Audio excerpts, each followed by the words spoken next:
Let's see. Come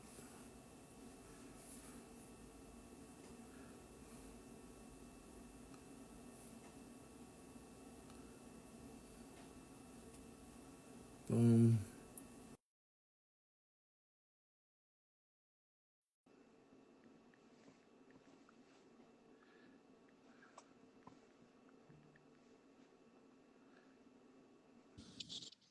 All right.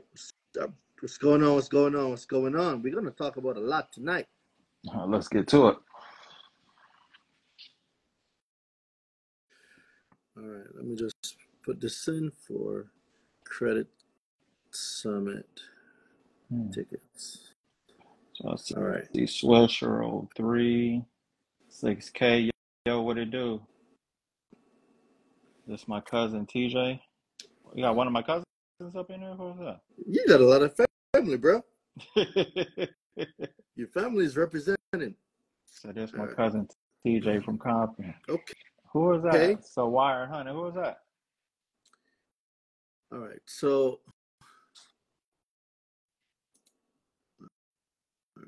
I'm having some issues over here with my stream. I don't know what's going on the YouTube side, but something's going on over here.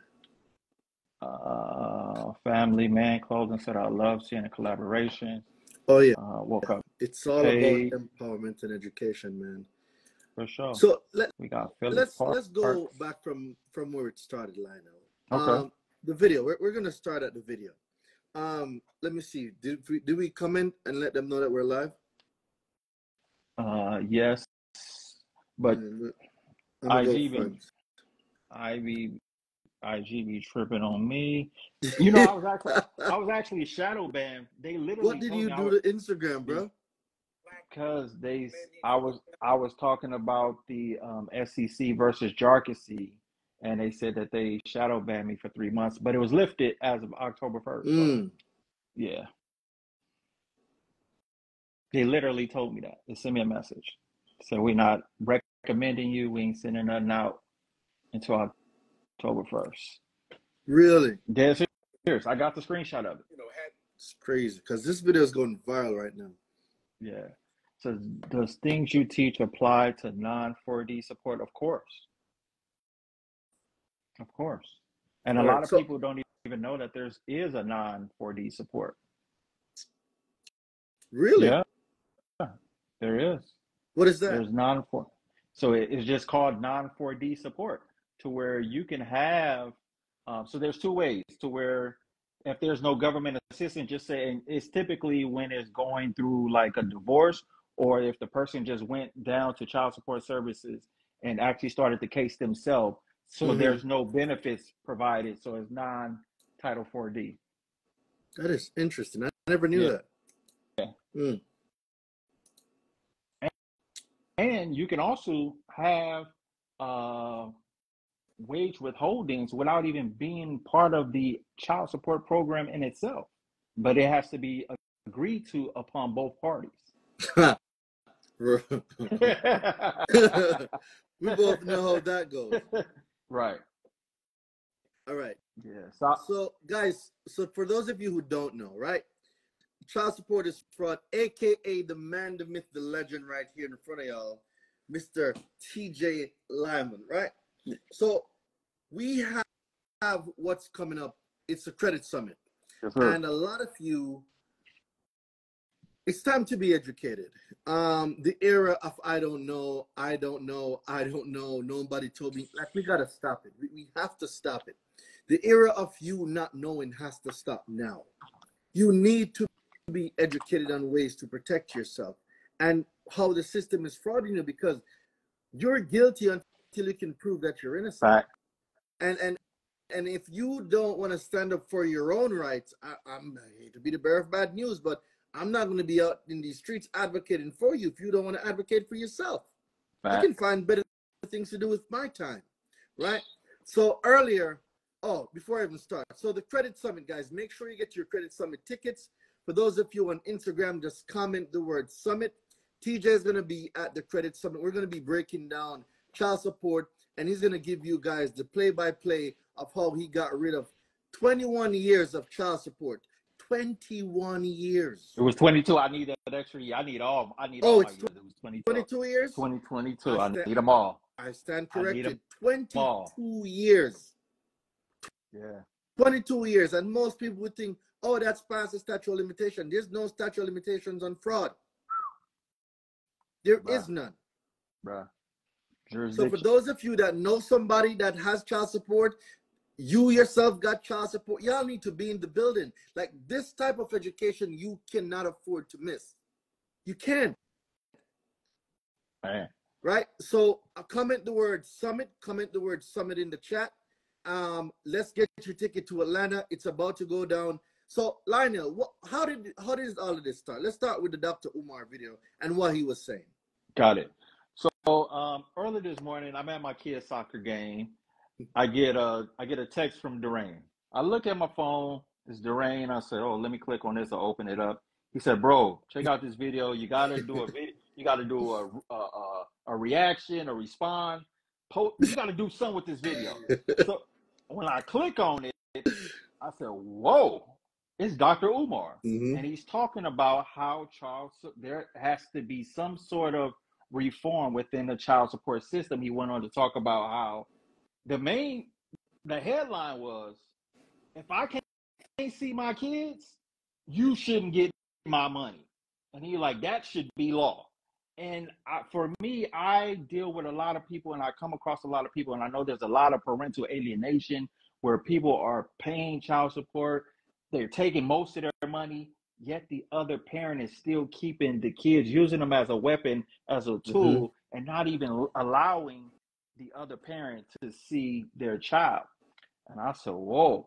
He went on to talk about reform and how we need to go into reform. And when I posted it, I tagged Umar, tagged Darain, and that thing has been the chat has been going. We should tag him right now.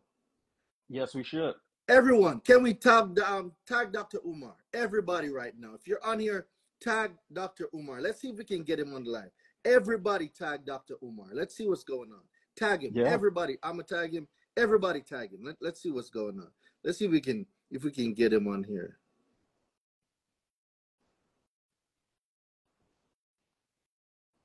How does a tag thing work, bro? You know how it works? You just type add and doctor and it start popping up in the chat.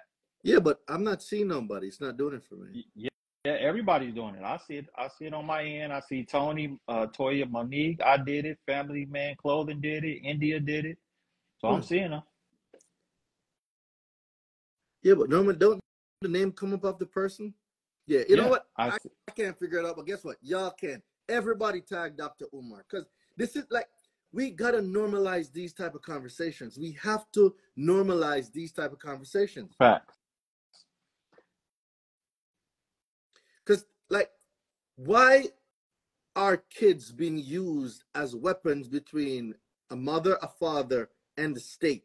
Like how does something so innocent, how does a child become the center of this epic battle, three-way battle between a father, a mother, and the state? Oh, you got money.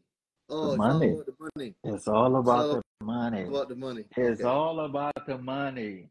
It's all about the money, and that's how it happens. Because even if you go on their website today, it literally says that it's about the children, but we know it ain't about the children. Like, it's crazy. It ain't about the children. We know what it's about. We know it's about the money. But somebody might think we're lying. We know it's about the money. But we got to prove it. So somebody's going to say, oh, y'all are lying. It's all about the children. I know somebody's thinking it right now. I know for a fact somebody's thinking it. Challenge. Somebody's thinking it. Challenges. I mean, if somebody's willing to put their money where their mouth is, I'm just saying. Man, there's tons of case law where they have actually literally told on themselves and said that child support was not about no children, no custodial parents. It was about the state. What do you mean? Expound on that. So there's, just off the top of my head, there's Blessing versus Freestone. Okay, what is that? What is that? Blessing versus Freestone is a Supreme Court case law where 5 women from Arizona, they sued child support because their children were receiving government assistance. And those 5 women, they were wondering why their checks are short when they was getting the money. They said, well, our husband's check is, they making thousands and we only getting hundreds. Where's the money? So they end up suing child support. Now, in order for child support to keep the money, they told on themselves in that Supreme Court case law. They said, whoa, that is not your money. That is our money. And child support was never intended to benefit the child nor the custodial parent. It was intended to benefit the state. Interesting. So actually, child support should be called state support. Oh my God. This is not my opinion. This is fact. You can Google it yourself. Blessing versus Freestone. Google is your friend, and you'll find it for yourself. A lot of people, we know that y'all got Twitter fingers, and I'm not saying Twitter fingers in a bad way. I'm just saying we got to be diligent on the things that we do. We got to be diligent on the research that we do. Facts. And I mean, there's tons of case law. You can go to We Hunt versus Ledbetter. It goes on and on. They say the same exact thing. There's no right to child support. There's no right. And it is not intended to benefit the child nor the custodial parent. It's intended to benefit the state. Now, I want to put this out for my guy and Darain, for Darain and myself. We're not attorneys. This is not legal advice. This is just our experiences in education dealing with child support services. Now, we got that out the way. But yeah, you can do your own research. It's there, and you'll see it. And I just saw in an interview with Don too. Don, let's go, Don. Don, are you able to jump on the live with us? Because we're about to get real spicy tonight. Oh, peace. Oh yeah. Let's see, Don. Are you? Because I don't know if he's traveling. This dude is all over the world. Yeah. Are you able to join the live, Don? Because we're gonna talk about this child support thing tonight. Ain't nobody safe tonight. It's happening. Oh, he's not able to join. Sheesh. We're about to burn. Yeah. He said, let me get on another Instagram. Oh, they must have blocked him because he's saying that he need to get on another Instagram. So I'm not even sure if he's able to go on live. Oh, they may have restricted him. So he said he gonna jump on under IGB doing some crazy stuff, man. He gonna jump on his other IG. Okay. His, university IG. We're gonna talk about this tonight. Yeah, man. I mean, so here's my question. Let me just do a temperature check. So in that video, Dr. Umar said, if I can't see my children, you shouldn't get my money. That should be law. Where do y'all stand in the chat? Do you agree? Do you disagree? If you agree, put a 1 in the chat. If you don't agree, put a 2 in the chat. Let's see. Let's check the temperatures. Hey, peace and love. Peace and love. There he is. What's up, D? Hey, peace, man. It's good to see both of y'all brothers, man. Royalty. Always. Peace. Y'all out here leading the way, man. Man, what it do? Man, child support is fathers in tune, man. So the question is, Don, the question is, if I can't see my child, I shouldn't have to pay child support. Well, I mean, listen, it's teachers on, but that's how I felt, and that's why I'm where I am today. Hey, so that's all I can say. Like, I learned about modification at first before I learned child support laws. I learned how to modify the child support order. In Missouri, you can modify it once every 3 years, and I was able to show I didn't have any income. I get paid in fringe benefits and stipends. So my child support got dropped to $1 a month and 49 arrears, and that's how I got my driver's license back. Oh, they took your driver's license too? This was before I became Don Kilam. But I was Oh, wow. an independent contractor, so I learned how to quit working the system. I became an independent contractor. Then they wanted to set up hearings on the phone because they wanted that money. And they're like, "What do you make?" And that's when I learned how to make a nonprofit pay me. You know, my name's a business, an LLC. So the nonprofit, I was working for the church. And I'm getting paid under. If y'all look these up, if y'all do trustee training, stipends and fringe benefits. I've never. I know about stipends, but I never heard of. Yeah, like meal plans. You know, I just interviewed somebody yesterday. He follows aliens and stuff, right? He makes good money. He's on the History Channel, but he's under his own film. Listen, he's under his filmmaking company. Listen, he's under his filmmaking company, and so this is considered a wardrobe, not clothes. So that's a deductible. You know, we look at things as deductibles, not bills. So when you make, and I showed him my child support orders in Florida. He did. Hey, gave him I don't need to show any proof except what I do. I don't show my clients nothing. I tell them keep that stuff private. That's between y'all, because a lot of them be scared anyway. Hey, he just gave a bar. Like, he posted something on his story the other day when we was actually chopping it up and we talked about it. But he went into detail.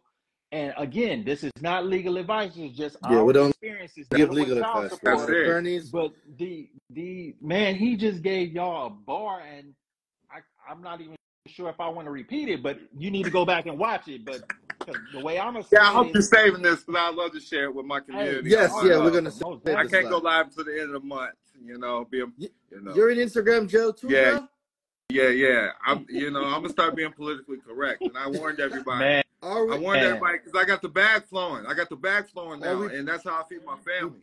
Probably need to go over to Twitter, bro. We're probably gonna go like Twitter. Yeah. Twitter is the freest Twitter's ever been. So he came to my graduation. I got my honorary doctorate degree. I'm sorry, guys. Let me introduce somebody. Right. He stopped me and he taught me in Tampa late at night. He stopped me. Let me introduce the doctor. Doc. I appreciate that. Don. Come on, guys. I'm telling you, my man got his whole doctorate degree. I was there at the ceremony. It was a beautiful ceremony. I didn't know he was famous like that, though. I didn't know he's. Hey, they all knew him. They all knew him, man. They're like, you know him? I'm like, hey, man, we bumped into each other. What you doing next week, Don? Man, I'll pull up on you. Special guest? Yeah, I'll pull up on you. I'm gonna have it made. Special guest. Yeah, I'll pull up on you. Sure will, man. Because you the GOAT, man. Both of y'all. I love both of y'all, man. I don't admire a lot of people. You know, he said he knows I cuss people out and stuff. That's how I rock, man. But look, man, I admire y'all both, man. Because it has to be people that it sounds crazy, but we need melanated brothers standing up and doing what you do. Because as soon as you stop tucking your tail, that's what he said. That's the word you use. As soon as you stop tucking your tail, man, the floodgates are gonna open up. I'm not saying stand up to the police. I'm not saying do that. I'm saying stand up to the system. It starts with paperwork. That's a fact, because we're not challenging a parent's responsibility to take care of their children. No. We've challenged the child support system to ensure that it's following its own procedures and that we receive due process pursuant to the United States Constitution. That has fly too. But I mean, I don't know how deep we getting today, homie. I don't know how deep we getting today. We gotta talk some shit, right? And let me go take a shot because I'm about to talk some shit. Hold on. Hey. Because we know what's getting us in the system, man. But I think we should talk more about the TANF block grant. Because people don't. You need to understand everything is a gifting program. That's how the government works. It's gifting programs. So TANF, I don't know if you know this, temporary, he knows this, temporary and needy families, it's a grant. And as soon as they apply for this grant and get food stamps, they automatically put the baby's father in child support. Now, this is not legal advice. Don. Okay. What section does TANF fall under? Title 4A or where is it? Title 4A. That's a good question. Under Title 4A, right? Title 4A of the 1935 Social Security. Wow. Title 4A. Somebody type it in the chat. Title 4A of the 1935 Social Security Act. In most people don't comprehend the relationship between Title 4A and Title 4D. A lot of people cannot make the connection. Let's talk about it, because I'm trying to make the connection. I know about D. So look, brief, I'm gonna make it real brief.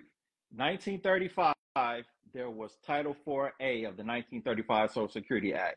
They came up with the program ADC. It was Aid to Dependent Children in 1935. ACDP, I think is what it's called. No. It was just, it started off as ADC, Aid to Dependent Children. That was first. Talk your shit, bro. That was ADC at first. ADC. And then in 1962, they did an amendment to where it changed to AFDC. And families. Wow. Yeah. Keyword amendment. Yeah. Remember, that's a key word. They did an amendment in 1962 to change it to AFDC, because at first it was just about the children, and once they added the F, which is the family, now they broadened the program to where more people can have access to the money. And then of course they start looking at, where are we giving out all of this grant, this free money, because Title 4A is a block grant. What is a grant? A grant is a gift. Grant is a gift. That's it. Gift is something that's given without any counterbalancing payment. But then they start looking at it, they say, where are we giving out all of this money to? Oh, we're giving it out to a lot of underprivileged areas. So what did they do? They came up with another amendment, which is Title 4D, which we now know as Child support. Child support. Yes. So now we got Title 4D, to where now they started going after the non-custodial parent, because they said that you've abandoned your child in family court because you didn't demand joint physical custody over your children. So now you deemed a non-custodial parent, and now they're coming after you for Title 4D, aka child support. There we go. So, he's putting that work. You use the word. You said joint physical custody. Is there another word that we need to be aware of? I'll tell you one I use, and then he can speak on it, because I feel like he knows more. So I was told in the private, we use divided custody. Right. And it's, in certain regions, is joint physical custody, is shared custody, divided custody. It says the same. And what blows my mind, other states is called time sharing too. Exactly.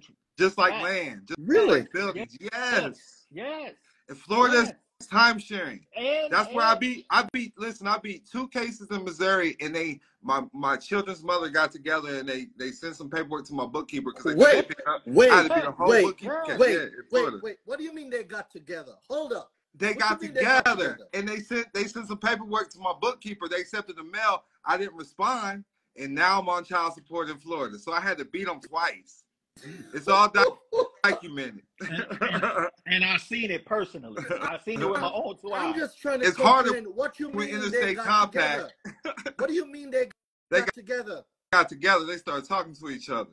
Because when I started making money, that's how it happens. You start making money out here, they coming. They coming. Yeah. That is crazy. Yes. Yeah. I told them if they ever did that, they're going to get what I give them now. But look, I would tell you what I've actually done, and it makes sense to them. So in the private, I was taught that a parent means a pair who rents, and child or children mean property of a corporation. In the court system, they never call you the mother, they never call you the father, they call you the parent, and they call that the child or the children. They never say it's your son, they never say it's your daughter. Why though? Because those are franchise words. That's under their jurisdiction. They give you the general appearance, right? The general appearance. I learned that from you. Hey, my guy. So there's levels to this education in regards to child support. My guy Don, he's on a higher level and he done it in the private. It's totally different, but it's the same. Right.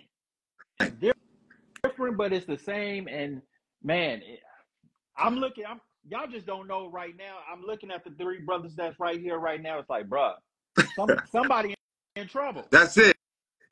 That's it. Somebody in trouble. That's it. Don, I need a picture. Send me a picture so I can make you a special guest. I got you. I got you. Special guest. I've been taking pictures. I got Should I put doctor? That's fine. Doctor? Fine, man. That's fine. Okay. Man, I'm gonna do whatever to support you, man. You was there for me. He was my ride. India said a op link up. We Can you imagine all three of us on stage? Wow. Man, y'all are powerful, man. I look up to y'all, so I don't look up to very many people besides God, you know? Oh, it's about to go Hey, down. man, I'm telling you, child support is fried. You blew my mind. Hey, man, I met this brother the other day. It's this week. We in the same week. Like, I've been following this page. I was in Vegas. He reached out and said, "Hey, bro, I need to sit down with you." Man, pulled up on my guy, and he laid it out. He showed me his degrees. He showed me his case. He put everything, and just it is. And I told him it's not too many people that I can converse with that understands the information. Being Darain being one. Now Don Darain and Tom. Yeah, no, most definitely. Hey, he blew my mind too, man. Yeah. So I like how he moves, though. I like how he moves. We had a powerful sit down, man, and that's gonna be. He actually started rolling it out today. So, man, I can't wait for y'all. Oh yeah, I gotta get the re-sound. He boosted the sound and like how it sounded, but so I got him just send me the neutral sound. Yeah, but sure. It's gonna be right, man. He was powerful, man. I liked it. I like somebody that can understand me too. But I see he's just getting started. You just can start. You about to take flight, man. When people really grasp what you're saying. Because not everybody's there, man. Not everybody. We're gonna break it down tonight. Yeah. Because I don't know, man. Somebody needs to hear what we're about to put down tonight. I don't know who it is, but somebody's gonna hear it. Because all right, let's go first into the blessing versus Freestone. No, not blessing versus Freestone. Let's go from before blessings versus Freestone. Let's go to We Hunt versus Ledbetter. Because I think that should be. So we talked about Title 4A. We talked about Title 4D. That's foundation. Guys, y'all need to write this stuff down. Title 4A, Title 4D. What is Title 4A? All the grants that they were giving out to the needy families, and then the state says, we cannot be giving away all this money. We need a way to collect it. But because Title 4A is quote-unquote under grants because they were giving it to needy families, it's gonna look some type of way for the government to take it back. Needy public families. Make sure you put public, because anything with public means the government controls it. Public housing, public assistance, public defender. So needy public families, right? And then they were like, yo, we're giving out millions, if not billions. We need a way to recoup it.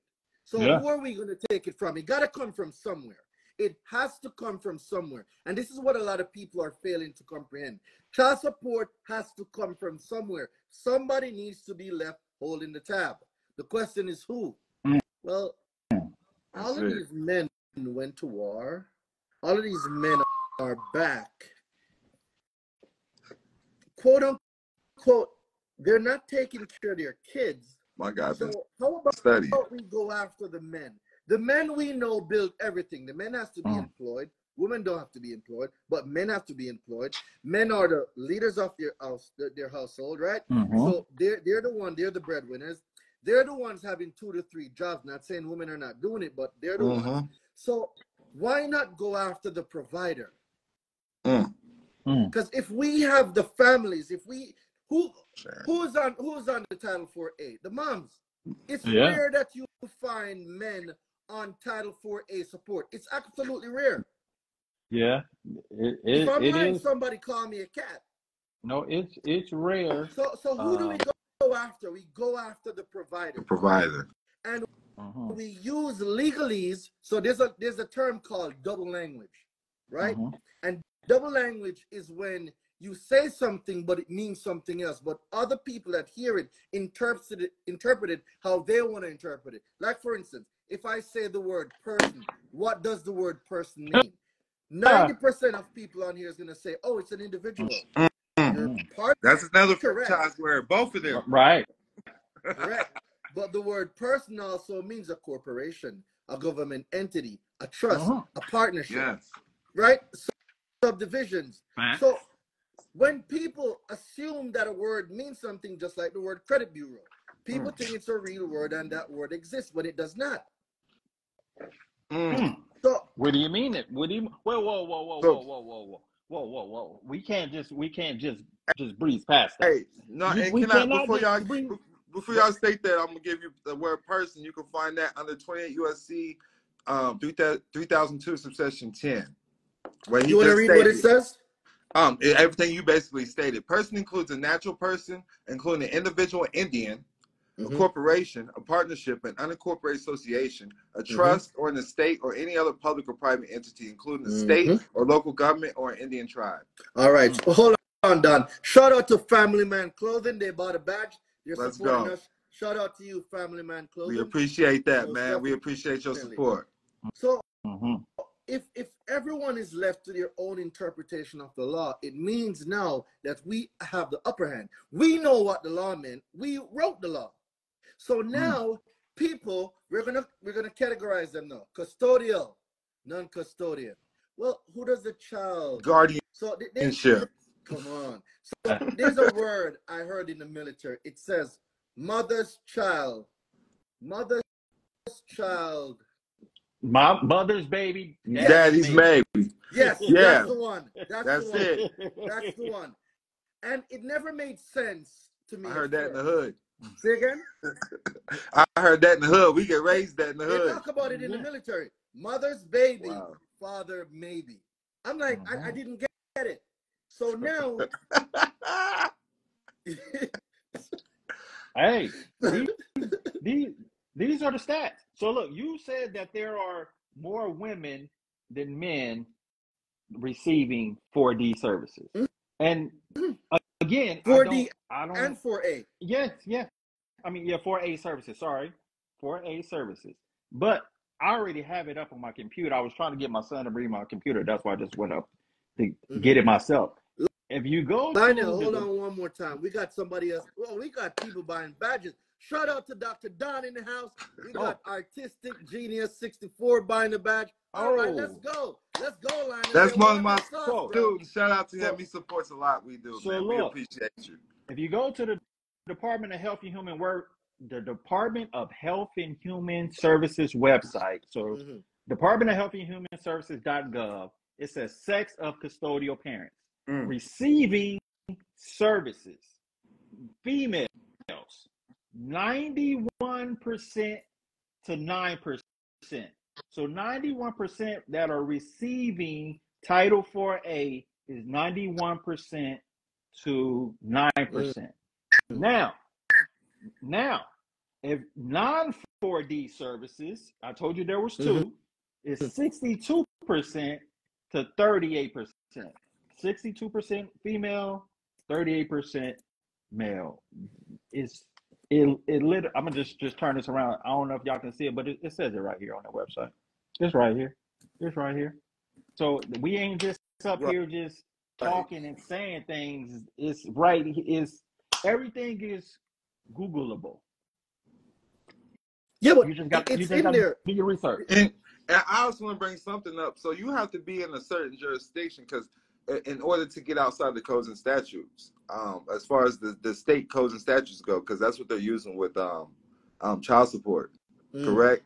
So so in order to bring up case law, because he uses case law, you have to be outside the jurisdiction to do that, because all they go off is codes and statutes. I just want to bring that up. So in the private, as trustees, we always use case law. You know, and I brought one up to him. It's Trinzi versus Pegliaro.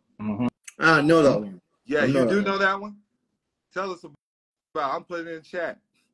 Tregley versus Pegliaro. I think Lionel.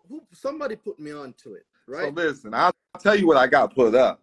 So my main thing, there's a lot behind it, but an attorney for the plaintiff cannot admit evidence into the court. He is either an attorney or a witness. So let's talk about. Say that again. So an attorney is either an attorney or a witness. An attorney for the plaintiff cannot admit evidence into the court. He is either an attorney or a witness. He's either an attorney or a witness. Now, here's the thing. This is something I was talking about the other day.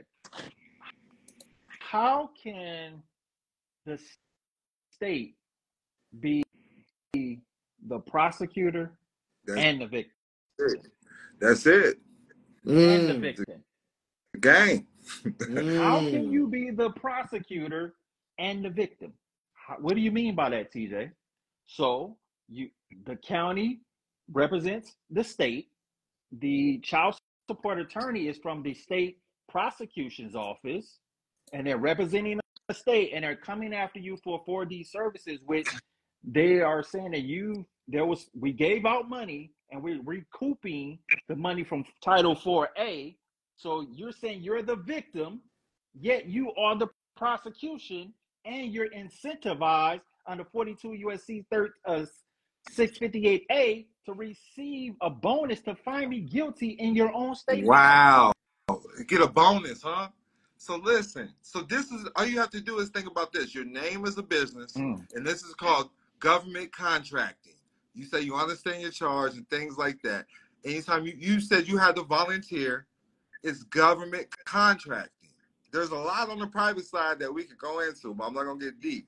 But these should be raising red flags right there. All right. Everybody should be like, something's not right. Don, you brought up a really good case law. So, Lionel, I'm going to take the We Hunt versus Ledbetter, and you can do the Blessing versus Freestone. Okay. We're breaking down 3 case law tonight. So, Don, you just wrote down the Trigley versus Pegliaro. I'm going to go to the We Hunt versus Ledbetter. Okay. All right. So, in We Hunt versus Ledbetter, we're going to go to 1565. Where are you? 1565. All right, great. If you've never listened to anything since we started, you probably want to take a pen now, because I took my shot and I can feel it coursing through my veins. So it's about to be on. So for all the naysayers out there in the universe, in the internet land, that's thinking that child support was created for the custodial parent or to benefit the child, I'm going to expose to you the real reason why Title 4D was created. So you might want to get your pen. The case law that I'm using is We Hunt versus Ledbetter, right? Don just gave y'all Triglio versus Pegliaro. Yep. And I'm about to break down We Hunt versus Ledbetter. Just a tiny bit of it. Title 4D does not, I repeat, Title 4D does not, and when I say Title 4D, it's child support, right? Title 4D does not create any enforceable right. Guys, this is a case law. Listen. Title 4D does not create any enforceable right, right? It was not enacted for the special benefit of AFDC families, meaning the custodial parent or the child or whoever. It was not created for you. You're just a byproduct of the reason why child support was created. It was not for you. So if you think that because you're an AFDC family, child support was created for you, in this case law, they're letting you know we did not create child support for you. Wow. Right? So I'm making it clear. A Title 4D program operates under a separate legislative and regulatory framework than that of Title 4A program. Title 4A gives the grant. They needed a separate program to recollect all those monies that they're giving out, and there comes, Title 4D. But Title 4D doesn't sound sexy. It does not. So they call it wow. Right?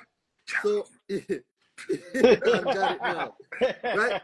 So Title 4A provides funds from the public treasury to support children in need. The program that supports the child and the custodial parent is Title 4A. Write this down. Title 4A supports the custodial parent and the child, not Title 4D. Correct. Hope you guys are paying attention. Wow. I am. We're gonna get down back in class. So Title 4A provides funds for the public treasury to support children in need. Title 4D, guys, write this down. Title 4D seeks to recover those funds and restore the treasury balance. Wow. Enforcement of support obligations owned by the absent parents of these children. Save this life. Wow. Absent. Now, Wow. when I you love how break you down broke that down, homie. when That you is when you game look right at the there. He's absent, giving this to y'all free. Listen, Don Kilam just learned something. Because I move in the business aspect. That's exactly how I move. I was not studying that. I feel shame on me. hey, we're still, and we were just talking about this the other day. We still students of the game. Hey, we're still learning. Man, that is game right there. That's why I see the Avengers. I don't expect lethal Don to weapon know right everything. there. I don't expect TJ to know everything. But you see, when we come together, this is what happens when great people come together. Wow. Listen, that gave me chills. He gave me chills when I was talking to him. That gave me chills. I understood every word he just stated. And I hope y'all did too. Got one credit guy up in here. Yes, sir. Now look, when you say absent, when you break down absent, how many fathers and some mothers who are not are considered the non-custodial parent are fighting for joint physical custody, who have receipts of them supporting their children? But you're absent. To be absent means to not be present. Be present, because I mean, I got a high school diploma, but I'm quite sure, I'm not as astute as Don with a doctorate, but absent means not present. Wow. So if the father or the mother is present, how are they being in chains for child support? How is your driver's license being revoked? How is your passport being confiscated? I get that part. So when you have public entities represent you, you're dead in the law's eyes.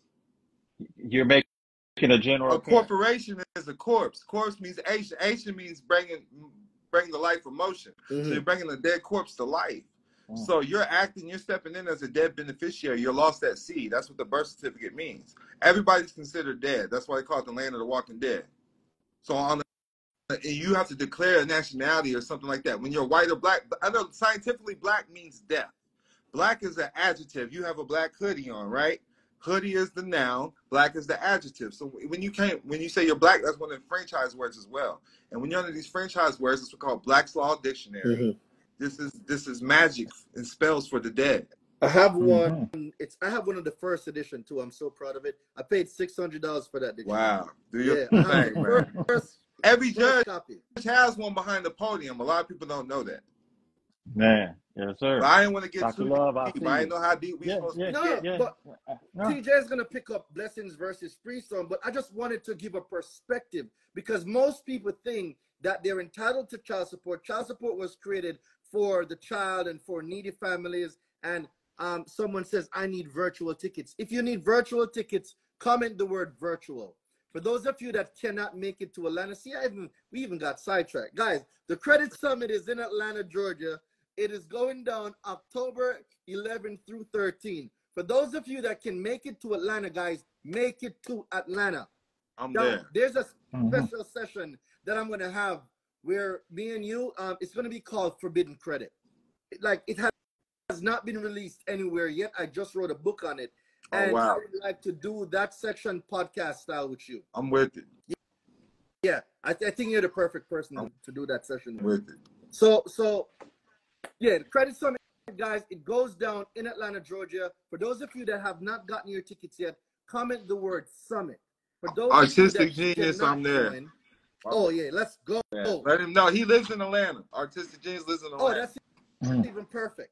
And for those of you that cannot make it to Atlanta, we still have you in mind. There's only 100 seats for virtual. Just comment the word virtual. So if you can't make it to Atlanta in person, you can get virtual. So just comment the word virtual if you're going to be joining us virtual, or if you're going to get your tickets to be in the house, comment the word summit. So there it is.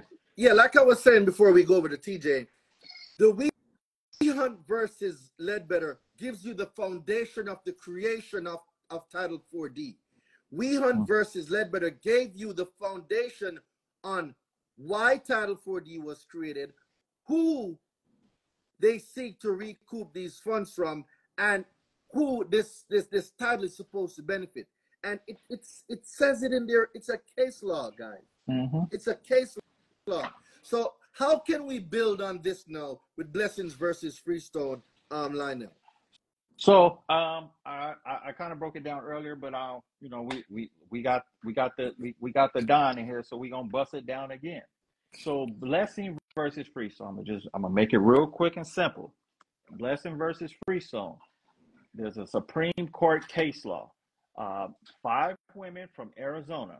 They were receiving Title 4A government assistance. Darain just broke down Title 4A in Wehunt versus Ledbetter. They were receiving Title 4A assistance, but when they were getting their child support checks, the money was short.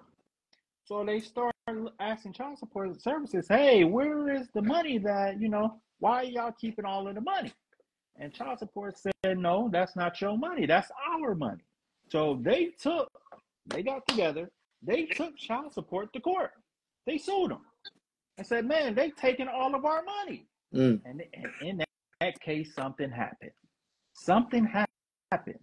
In order for them to keep the money and to keep everybody at bay, they had to tell on themselves.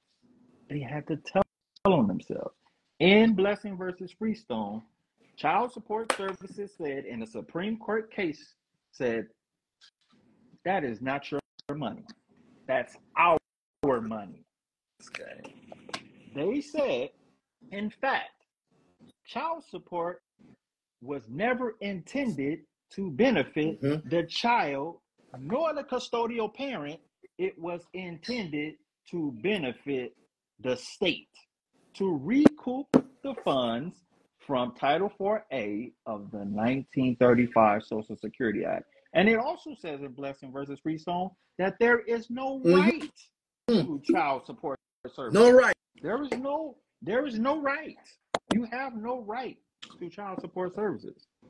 So this is a Supreme Court case law. I've seen Don put it in there, Blessing versus Freestone. Just, and I'll give you a quick example on how I use that against them in my hearing. So when my case was dismissed, they said, well, we didn't just receive all of the money. She received some of the money too. So it's not in the best interest of the child to make her repay back 22 years of funds that she received. Objection.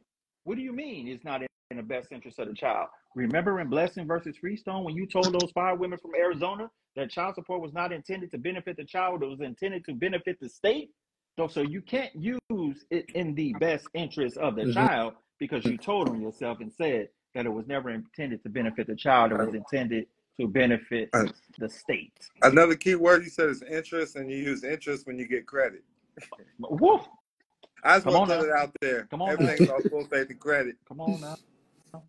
I can throw y'all, because I did see someone. How do you apply this to court? Did y'all see people asking that? So, yeah, but because we're not attorneys and we can't give legal advice. We can't give legal advice. So this is something that they're gonna have to come to the Credit Summit to get.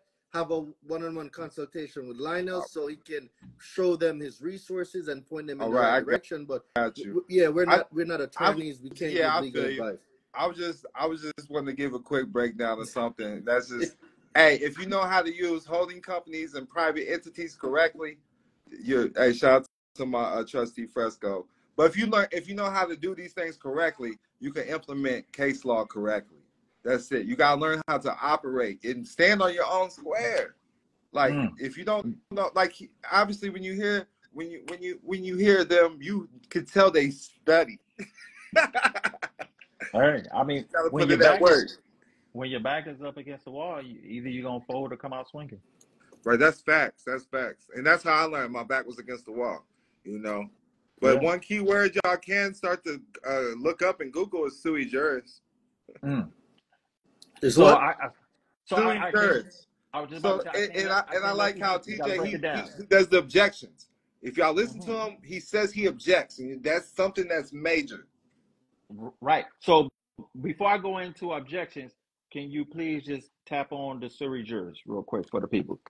All right, with me, so it might mean something different to everybody. So that when you're under their general appearance, you're going to be pro se, and when you break it down, they got the pro secutor. So that's part of all their jurisdiction. Sui juris is your right to contract. You have your right mind. You're over the age of majority. Okay, so it's real simple and sweet. So, and the reason why I was an oblivious objector in my hearing, because of in these hearings, they work under presumption.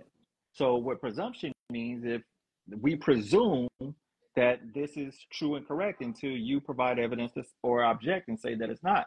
So if you don't object to something that you don't agree to, they presume that you agree, and it is now therefore true and correct.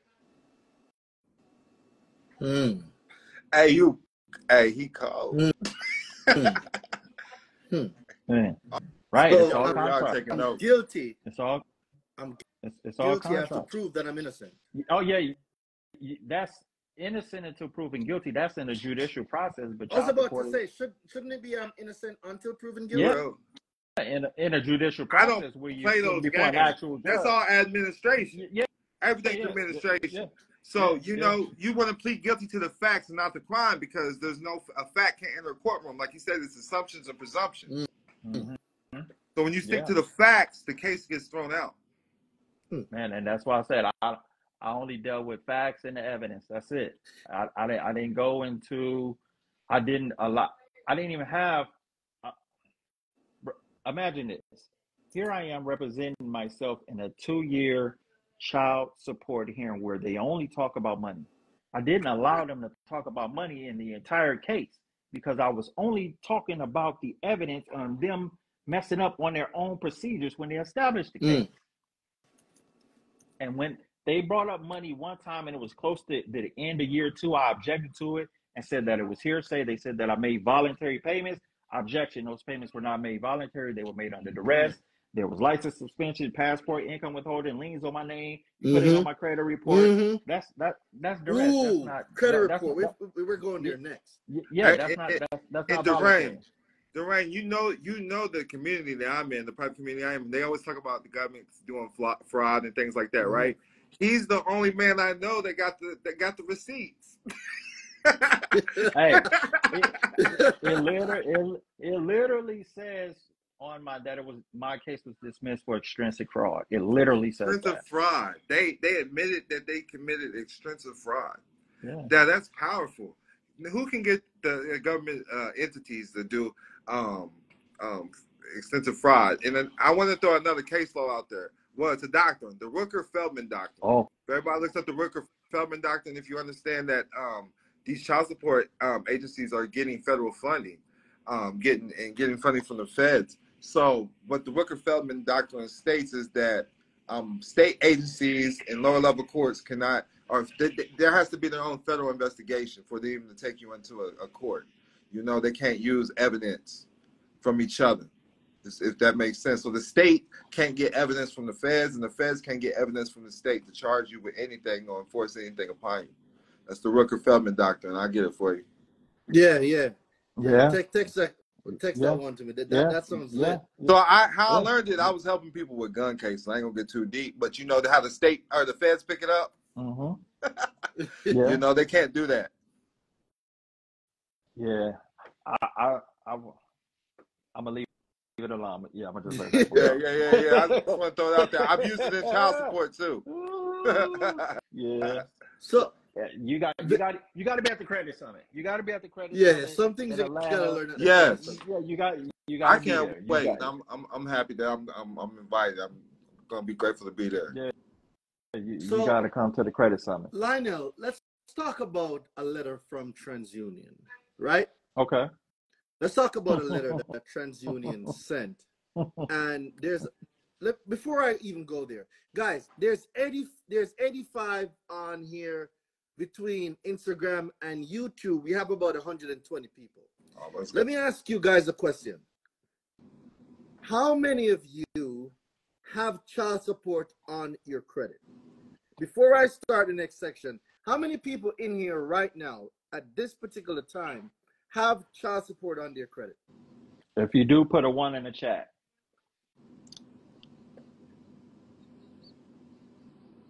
Family man closing Me, me. yep. Put up. One. We got him. We got him. Somebody just paid it off. Congratulations. Got a one. Got a one. All right. Okay. Let me find something. Let me find something real quick. Are they ready for this game? Yeah. No, I don't think they're ready for it. Yeah. Y'all better get ready. Y'all got y'all's pens ready? So one, they had it. They closed it now. Yeah. Right. They in the building. Yeah. You got the right crowd, Darain. All right. How many of you know? How many of you know that? And I want to shout out to my brother Lionel for blessing me with some information that I have used, and this has become the #1 child support deletion letter in my arsenal. Let's go. Shout out to my brother, and this is what happens when you have great people in your circle. So Lionel shared a document with me, and I read the document. And when you change the things you look at, the things you look at also change. So where some people see words, I see something completely different. I saw dispute letters jumping out at me, right? So I made a dispute letter. And it is the #1 child support deletion letter I've ever made. It can be used for eviction. It can be used for liens. It can be used for tickets. It's the strongest child support letter I have. So shout out to you, TJ. Now, most of you that commented that you have child support on your credit report, what if I told you that it was actually illegal? Like illegal, and I have an accent. So some of you might be saying, Darain is saying legal. So I'm going to ask somebody that doesn't have an accent, like Don. Don, can you pronounce the word illegal for me? Illegal. All right. Child support is illegal. It is fraud. What he said, right? So that part. It's not supposed to be on your credit. No. Child support is not supposed to be on your credit. I'm going to say this again. If you have child support on your credit, you have an inaccurate account on your credit report. Inaccurate information on your consumer report has to be deleted. Yep. April Jones said it. Illegal. I have an accent. Sometimes people be saying, Darain, I don't get what you're saying. I know. I'm Jamaican. Yo, that just makes sense because I help people with bankruptcies. It has to be. And same thing because they can't report the court. The court so that's one part. But go ahead, the thing is, go ahead. And what I want to say, because I always like to give credit where credit is due. Once I met Darain and I'm speaking with him, and I said, this brother is a powerful brother, and we start talking. We started when we even got into that child support isn't a debt, and I said, well, Darain, I already know, but we can get into that. But we broke it down and we got into the credit part. I said, but there's an instrument, and I always got to give credit because my guy, one credit guy, he was the person that found this document. Really? He provided I saw him in the chat, but I didn't know I see him too. I didn't know my guy. He was. That's my guy. That's my guy. We've been friends since junior high school. Oh, I didn't. Wow. He was the person. Let's go, bro. I didn't know who you were. Now I know who you are. So you're a family now. He was the person who actually found this document, and when he showed it to me, I said, "Whoa, this is unbelievable." I think we got him in the house. One credit guy. What's up? What's up? How y'all fellas doing? I didn't know you were family, bro. Now I know your family, so you're locked in. Yes, sir. Yeah. Yes, This sir. is my guy. So when he showed me this document, now again, he was the person who, before my case got dismissed in 2018, he removed child support from my credit report. I want to say in like 2012. So wait, y'all grew up together? Yeah. Oh yeah. Oh wow. Yeah. Since junior high school. Wow. Yeah. Yep. Talk about having great people in your corner. So he was the person who found that instrument, and when he showed it to me, I said, "Man, this is powerful right here." Because, and when you look at the actual source, of where it comes from. Mm-hmm. When you look at the letterhead, it don't get no greater than that. So if you have someone like a credit agency, one of the big threes, sending a notice to this agency saying, hey, you cannot report this to us because it is unlawful pursuant to X, Y, and Z. Mm-hmm. It don't get no greater than that. It does not. I mean, he can explain it more but I'm just saying, Yeah. it is what it is. One of my strategies of R&D, of research, is always one or two ways. I either backlink, right? I either check their backsites, all through their policies, how they build the site, or I go directly to the library, right? And I pull up some information. But again, TransUnion has removed this letter. They have removed it off their site. Because once we identify, because you have to understand, these people have to publish this information, right? But they don't publish it. They don't publish it on the first Google page, second Google page, not even probably the first 10. Back in the day, when we first, I'm talking about everybody on the call, when we used to Google back in the day, we would take our time to Google and go to the second page, the third page, the fourth page. Well, these days we don't do that. Ain't nobody We're not doing that to these the days. second page, bro. Exactly. Exactly. So most of these backlinks are published. It's same thing when I deal with the banks. I go into a bank, they say, hey, we can't open this particular account. Yes, you can. Here's your document. You know what I mean? So a lot of people are just not familiar with the information because they don't go too far. They just, it's a surface type of situation. It's presumption, assumption.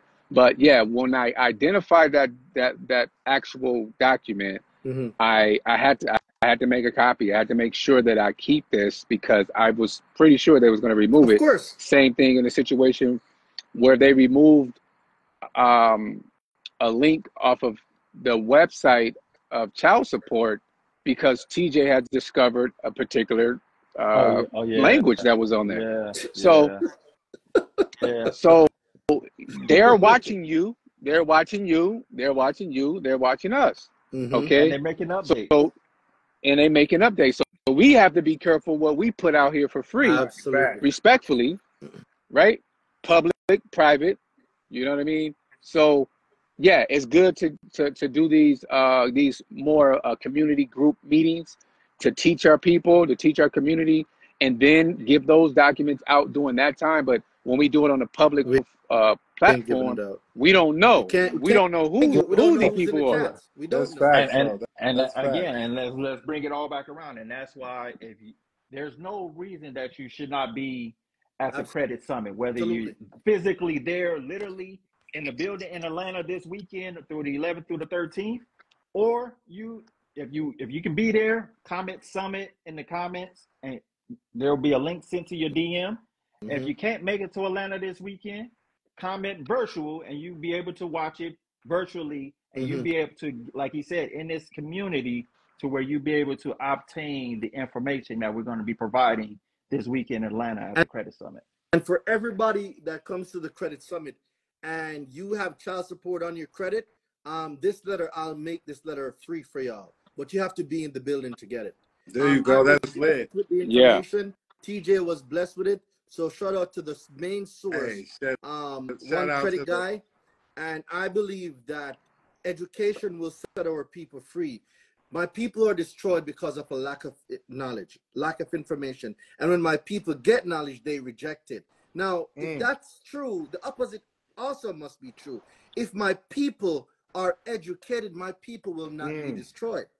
So how do we as a nation, how do we as individuals, how do we as leaders of the next generation, how can we make a difference to people in not only in their financial life, because your finances affect your personal life. Financial stress leads to depression. It leads to divorce. It leads to marital instability. It leads to child support. It leads to a lot of things. So if we can fix our own problems. We do not need somebody else to come and save us. We don't. That's a fact. We can That's a fix fact. our own problems. And if one credit guy was stingy with information, if Lionel was stingy with information, guess what? This live wouldn't be happening right now, and y'all wouldn't be getting blessed right now. That's a fact. Facts. And that's a fact. Because, man, what you see right here is 4 different individuals on 4 different paths that is high level education to where you have to, the information of where I don't have the information, it's made available to you. It's made available to you. So it is. everyone know the saying, I can lead you to the water, but I can't make force you you to drink it. It's right here. It's right here to where you have Darain, the consumer law expert.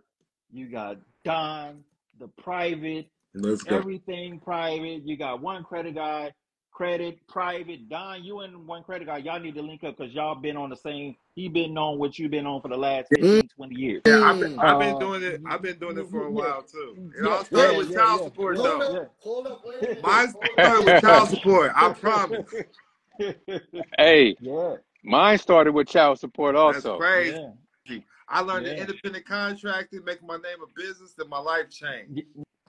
Yeah, like, and a lot of the things that, we like talk the about, Amish, right? everything, I'm telling you, Don, everything that you were speaking on privately and the things that you showed to me, he's been on that same path. Oh, no doubt, man. 15, That's how y'all dog. still connected, man. That's magic. Yeah. So like, y'all, Okay. There we go. Pulling it out. What I got in my library? What do I got in my library? I appreciate that. What I got in my library? Books. Y'all go get this one for beginners. If y'all just learning, go get this one. Follow the Yellow Brick Road. Come on. What I got in my library? My man Childsupportisfraud got a book too. Oh yeah, he blessed me. He blessed me. Yeah, but so listen, I got books. So if you come to the credit summit, I'm gonna hand some out. So that would be a part of. So we have that in the meet and greet section where So Lionel, I know you're lining up some books. Yeah. I'm gonna be bringing some books. Don, if you can bring some books, that would be great. I got you. I'm gonna donate them to whatever you want to do with them, man. Oh, we're gonna do that. We're gonna have a session, the meet and greet session for our VVIP ticket holders. Okay. So the VVIP ticket holders, they'll be getting my book, Lionel, one of yours, Don. They'll be getting all these books for free, and they'll be getting them signed. I'm printing about 75 books. All right. I got like 30 or 40 on hand right now. I'll go grab some before I come. That's a good amount. That's a good amount. Lionel, how many ever you can bring to the cause, you can get it, bring it. Yeah. One credit guy, you have any of your books? Yeah, I got ebooks. That's on my site. How I remove child support legally off my credit. So that's on onecreditguy.com. Grab them there. You know what I'm saying? And onecreditguy.com, guys. Remember, onecreditguy.com. Yes. And you know what I love about this, right? Y'all brothers are some very there you go, right there all day. Go. You guys are very powerful, right? This platform right here, just 3 guys, just 4 guys, including myself. But this is very powerful, and I believe that this is a beginning of something new, right? Going into 2025. This right here, what I see, everybody on this platform right here, right? Information is key. Knowledge is powerful. And what we need to learn how to do is consume this information, process it properly, so that way we can have the confidence to apply it. Because everything that I deal with and you deal with and we deal with is contracts. We don't even operate properly, normally like normal people. Everything we do, we looking at shit, you know what I mean? We process things differently now. So by us giving this information out to the people, to our community, is something that I feel that God called. This is our calling, man. Because I would have never seen, especially my brother TJ, like we know we come up together. Literally, this is a 360. This is a 180. This is something totally different than what our backgrounds are. You know what I'm saying? I believe that our gift was to give our experiences and our knowledge to the community. And even if it helps one person, that's all that matters to me. You know what I mean? Because if you've ever been through child support, like I have, like Don has, like TJ has, that shit is the worst thing that you can go through, because it is damaging you mentally, physically, spiritually. You disconnect from your family. You go through depression. You go through PTSD, and you have to find other ways to survive. That's how relentless this system is. And so TJ didn't stop until we was able to get better results than we had before, and we talked to each other every single day. Every day. It didn't even matter. We got the big dog Tyrese just joined in. I was about to say, I thought I saw Tyrese. He just joined in. Yes, sir. Well, I'll let y'all add. I'm gonna hop off here. I'm gonna let y'all continue to connect. Make sure y'all save this, man. I appreciate thank you, Don. Let me get everybody. Tyrese on here and see what's, because we got some information for you. Peace and love. We got some. I'll see you this weekend. Next weekend. All right. Yes. I'll send you all the information, Don. Let's get Tyrese on it, because you need to know some stuff, brother. We got some stuff for you, bro. We got some stuff for you. Shout out to Tyrese, brother. Yeah, Peace, shout out King. to Tyrese in the building, man. Guys, the Credit Summit is going down next weekend, October 11th through 13th, Atlanta, Georgia. Tyrese, King, what's going on? Man. Yo, we got some information for you, bro. We got some information for you, Tyrese. So I hope you're ready. Hey, man, it is what it is. We got some information for you, King. Said the big dog just entered the room. Let's go. Let's go. First and foremost, how was the concert last night? Let's just get that out the way real quick. TGT, how was the concert real quick? It was crazy. I still ain't got my voice back, man. That's how hard I was playing the paint. It was real. Man. So look, man, we got the man, I've been checking out the dialogue, the conversation. You got me over here pulling up my pen and paper over here with all these with all of these what do you call it? The legal, you know. The legalese. Case law. We're gonna break it down for you. We're gonna break it down for you. I'm not sure how much of the conversation you caught in the beginning, but we're gonna break it back down because we got a lot more people on here. So there's a lot that's going on with child support that a lot of people don't know, Tyrese. A lot, right? We're gonna start with a case law called We Hunt versus Ledbetter, right? Now, most people aren't familiar with Title 4A and what Title 4A is, and then what Title 4D is. So way back in the 1935, I'm gonna have Lionel give us the history on the 1935, and I'll go into Title 4A. For sure. So child support is a marketing strategy for Title 4D. But to understand Title 4D, we have to understand Title 4A.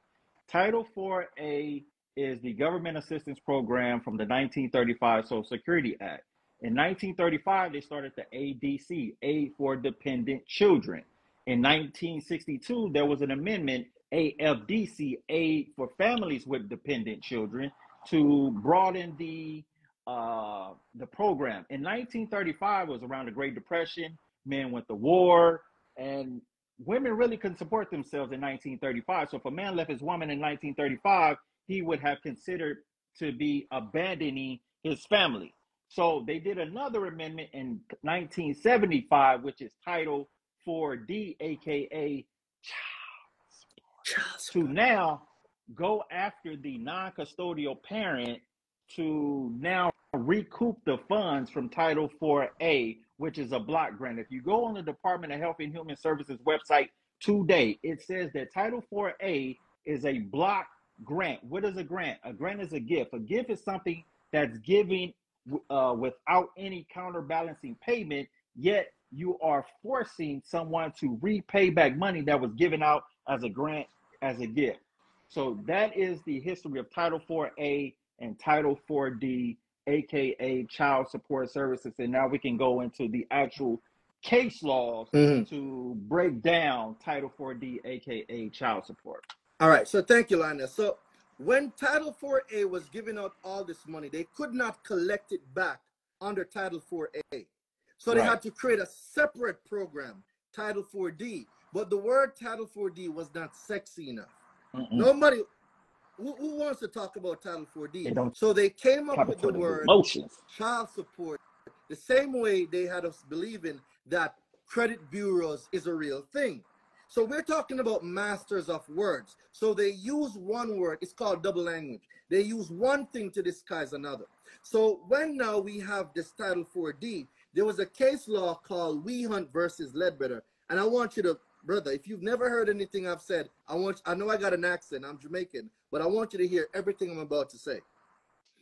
This is a case law called We Hunt versus Ledbetter. And in this case law, it has come to pass. Title 4D does not create enforceable right. There is no right under child support. No one has a right to child support. Fact. It was not enacted for the special benefit of AFDC families. That's the families that we just spoke about. That Title 4A supports AFDC families, not Title 4D. That's a fact. So a Title 4D program operates under a separate legislative and regulatory framework than that of Title 4A. Just like I said, they could not collect the grant, the money that they were giving out under grants. They couldn't collect it under Title 4A. They had to create a separate law, a separate section, Title 4D, to collect those funds. So Title 4A provides funds for the public treasurer to support children in need. So children that are in need are supposed to be taken care of under Title 4A. That was the purpose of Title 4A, right? So as we go a little bit deeper, it's going to say Title 4D seeks, and the word seeks, Title 4D seeks to recover those funds and restore the treasury balance by enforcement of child support obligations owed by the absent, keyword, absent parents of those children. Right. So and that's a key word, because when you say absent, how many, we can take someone, because it's public, Tyrese fighting for custody in his custody battle through his public situation. Absent. They're saying that they're coming after you. In order for child support services to come after, you have to be absent. What does it mean to be absent? That means to not be present. That's You're one present. thing. This is why we say child support is fraud. There's a lot of fraud going on in child support. Not to mention the fact that child support, and Lionel, he breaks this down way better than I do. Child support operates under legislative, judicial, and executive. It's the only institution that uses the three branches of government that violates the separation of powers. Right. Yeah. So, I mean, they taught us this in school, that there's three branches of government. Hold on, Lionel. Hold on. So I just woke up, right? And then y'all go, y'all can see that my face still looks half asleep. But here's the thing. How many people are on this live right now? Because my thing is not updating. So it's fluctuating between 650 and about 1,000. It goes up, it goes down. All right. So one of the things that I feel like is important, because you got to understand your audience always. Nobody on this live is a deadbeat. Nobody live is not a committed father. Nobody being on this live right now, if anybody is triggered or feel a way about the actual dialogue that you're listening in on, we just want you to know that it's actually legal to have a driver's license, but it's not illegal to be pulled. It's legal to operate a vehicle, and it's legal to drive a vehicle, and it's not okay to pulled over for a bunch of things and being accused of doing something illegal while you're operating your car legally. So you're a father when you're present, when you're involved, when you love your son, your daughter, or children. And yet you're a father that feels like, how is it that I matter on the levels that I matter on all across the board as a man, as a father, whether I'm still with my wife or the mother of my child, whether I'm engaged, soon to be married, whatever the case may be. Why am I so loved and beloved? Why am I so respected until I step foot in the courtroom? I have an answer for that. I got an answer. Adore me, appreciate me. You see that I'm an alpha, I'm a provider. You know I go above and beyond every day to put it all on the line. But the moment that I step in that courtroom, in the family law court system, there seems to be a preset menu, and the first line item on the menu, this is a preset menu. That means that if it's preset, this was already determined before I get there. Right? So I'm get all the way down to the basics. I want to make sure I invite people into the conversation, because the moment I got on live, y'all went bow and want oh no. Yeah, I like to bring everything down and simplify. I'm a communicator. I like to get into, you know what, it does not matter how long I've been acting. There's people who want to act that don't even understand the gateway into understand what it is that I do.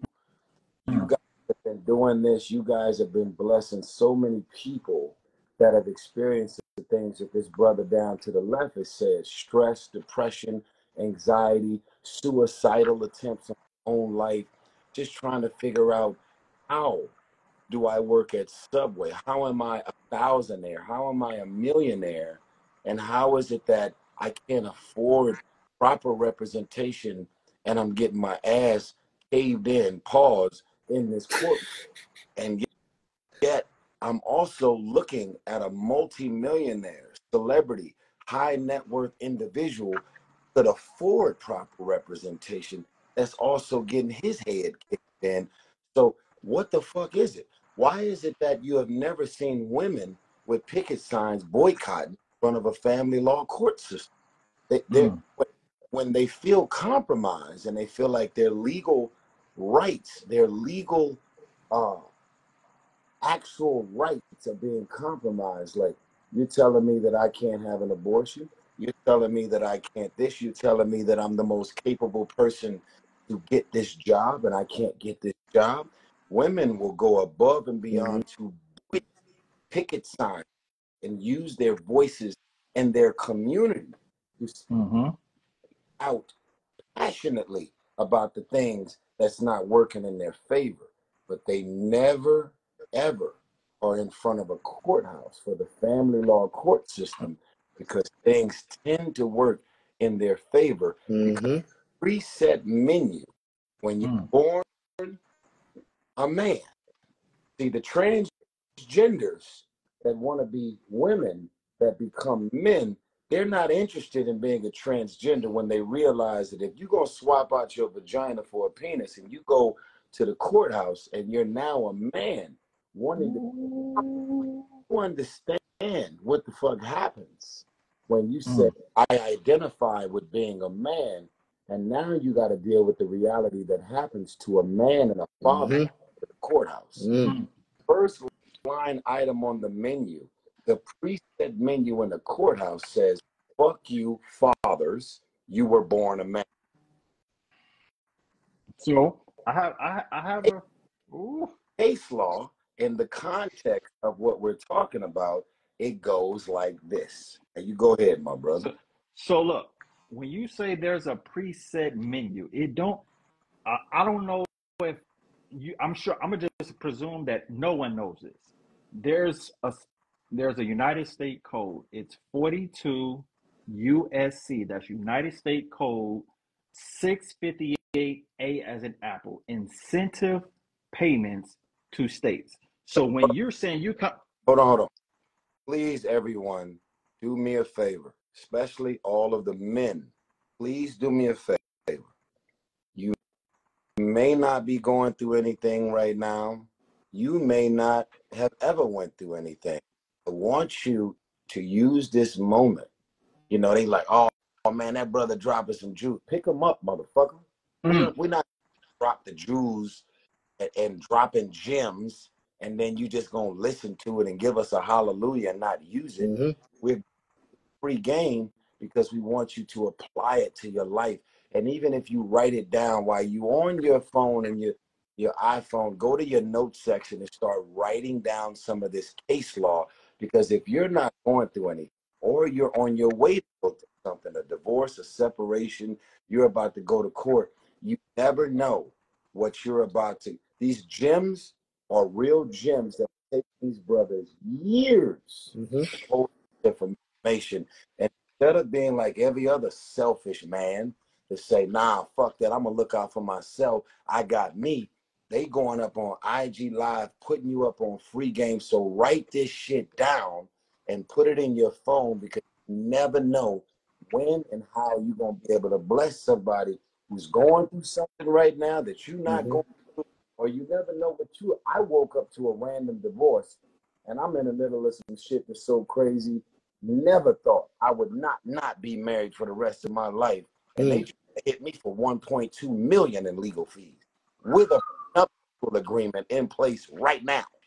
So please write this case law. Write this stuff down, guys. Write it down. Don't just listen to what we say. We don't need your hallelujah. We don't need fire emojis in the comments. Write this shit down. Go ahead, my brother. So like I was saying, man, 42 USC 658A. That is the incentive payments to states.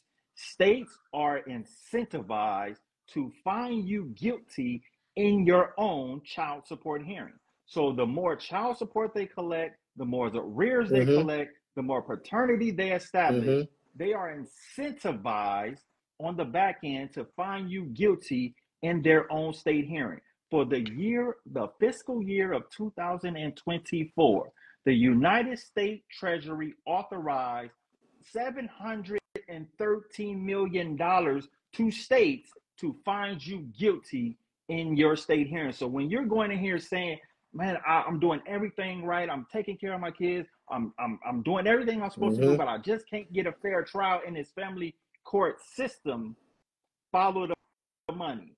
It wasn't designed for you to be fair. Yeah, it wasn't designed, because when you look at that, now let's go into Blessing versus Freestone. Blessing versus Freestone, there were 5 women from Arizona who sued child support because child support was taking all of the money that they was collecting. The 5 women from Arizona, they sued child support, and in that case, they had to tell on themselves. They said in the Supreme Court case law that child support was not intended to benefit the state nor the custodial parent. It was intended to benefit the state. It wasn't intended to benefit the child nor the custodial parent. It was intended to benefit the state. This is Blessing versus Freestone, a United States Supreme Court case law and one of the backbones within the child support family law system. And it's the same thing. Wait, I think one credit. You had something. Go ahead before I go on a rant, because when I go on my rampages. Go ahead, bro. Yeah, respect to the conversation, man. I'm gonna try to keep it on topic as much as I can, because we can go. This water is deep, it's this real deep, right? But I'm gonna keep it on the surface so that way we can comprehend what's going on. So we all understand that child support was never intended for the family. Okay, that's just a misnomer, misrepresented name, and a very good marketing strategy. They have the entire world believing in child support. Child support is not meant for child support, okay? Because when it comes down to support, they don't want support. And you mentioned something that was very, very extremely important, which is the absence of a father. I don't see no absentee people here. I think we all are living and breathing, right? And we all are living and breathing and taking care of our children. So that's a misnomer. Now, the key to this you have to position yourself and understand that when you're going into these court hearings, whether it's child support or custody hearings, they have contracts. Whether you know they have a contract or not, it all stems from contracts, expressed or implied. Okay? So if you go in there, that's a contract. If you're answering questions, that's a contract. Remember, they're not going to give you what? Legal advice. So they're going to walk you off the ledge intentionally, okay? So they can keep up the charade of raking in this money and making us, whoever had these social security numbers, pay this money back to the system. Okay, so it's all a fraud. It's not something that's just my opinion. It is actually in their own policies, their own doctrine, their own paperwork. How you think that we beat them off of their own paperwork? We didn't go in there and say, I didn't go in there and say, hey, you're just not treating me right. No, once you walk in there, you're considered dead. I'm serious, guys. You're considered a dead fiction. So now they're operating on presumption and assumption in the courtroom. Now, I want to say this to all the gentlemen out here and anyone that's going through custody. Check the language in your state. It may not be exact, but you have to check the language in your state. But you have equal power, equal responsibility for your children, just as the other parent. This is a entitlement. So this doesn't require for you to ask for permission. This doesn't require for you to ask an attorney for a permission. This is a statute. So these statutes is across all 50 states and all counties, majority of them. Okay. So when you men out here trying to get custody of your children, you have to remember this one thing, that you are entitled to custody of your children. Now you have to invoke that. Yeah. You have to put that on actual paper or say that in court, because they will have to find you unfit. Alcohol abuse, drug abuse, child abuse, or neglect. If that ain't you, then go get your children. Go get your kid. It doesn't matter. Go get the kid, because they're lying to you if they're trying to favor the other parent without bringing these facts up, without bringing hardcore substantiated facts to prove that you can't get custody of your children. It's a lie. Okay, I discovered it. I used it in my case, and I also used the term inappropriate. So here it is. It is inappropriate for you to take money out of my household to give to another household to take care of that family when I'm obligated to take care of my family in this household. That is called inappropriate.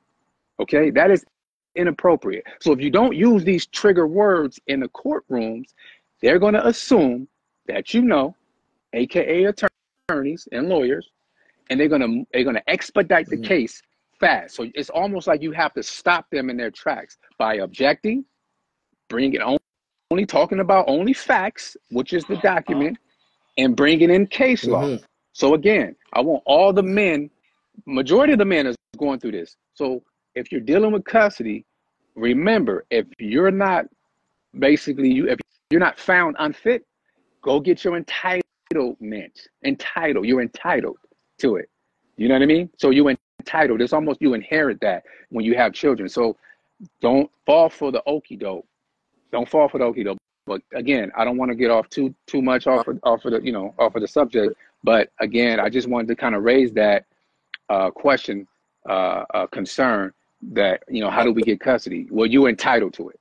What you brought up was beyond important. So again, beyond the case law, if you were to go into court and you're representing yourself, to understand that there are certain words in the courtroom that are very specific to raising an eyebrow, going, oh shit, he knows something, right? So inappropriate and everything that follows. Your Honor, I believe that what you're doing and how you guys are going about this case is inappropriate, and here's why. Case Boom. All right. So right there, Tyrese, right there. So where you just stopped right there. This is a continuation now. So how you phrase it, it's not what you say, it's what you can prove. A lot of people know a lot of stuff and can't prove nothing. So now we're talking about grounds of inappropriate child support itself being inappropriate. So let's take a look at Wehunt versus Ledbetter. And this is one of the reasons why. Wait, what is it? Wehunt versus Ledbetter, the case law. Okay. And this is why child support is inappropriate to its core. So if Title 4D does not create any enforceable right, it was not enacted to especially benefit any AFDC family, and the fact that Title 4D operates under a separate legislative regulatory framework than Title 4A. Title 4D seeks to recover funds back to the United States Treasury from that was given under Title 4A. Title 4D seems to recover those. So if Title 4D's purpose is to recover funds from Title 4A to replenish the state treasury, what does that have to do with me taking care of my child? And how am I, what law says I am obligated to pay or support the state? What law under the United States says that I, Daraine Delevante, a living man that was made in the image likeness of God, what law states that I am responsible to support the United States Treasury? There is none. There isn't. Title 4D in its core says this: Title 4D seeks to recover those funds and restore the treasury balance by enforcing of support obligations. It's not because you're not a father, not in your child's life. No, Title 4D's core purpose is to recover funds and restore the treasury balance by enforcement of support obligations owed to the absent parents of those children. Absent. The driving force behind the program, is to recover, is the recovery of welfare payments and a parallel commitment to remove and keep families from the necessity of welfare dependence by establishing and enforcing support obligation.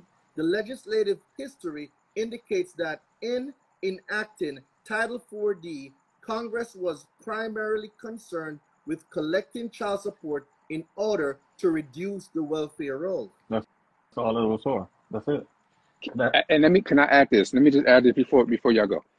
I'm gonna cut through the bullshit, straight to it.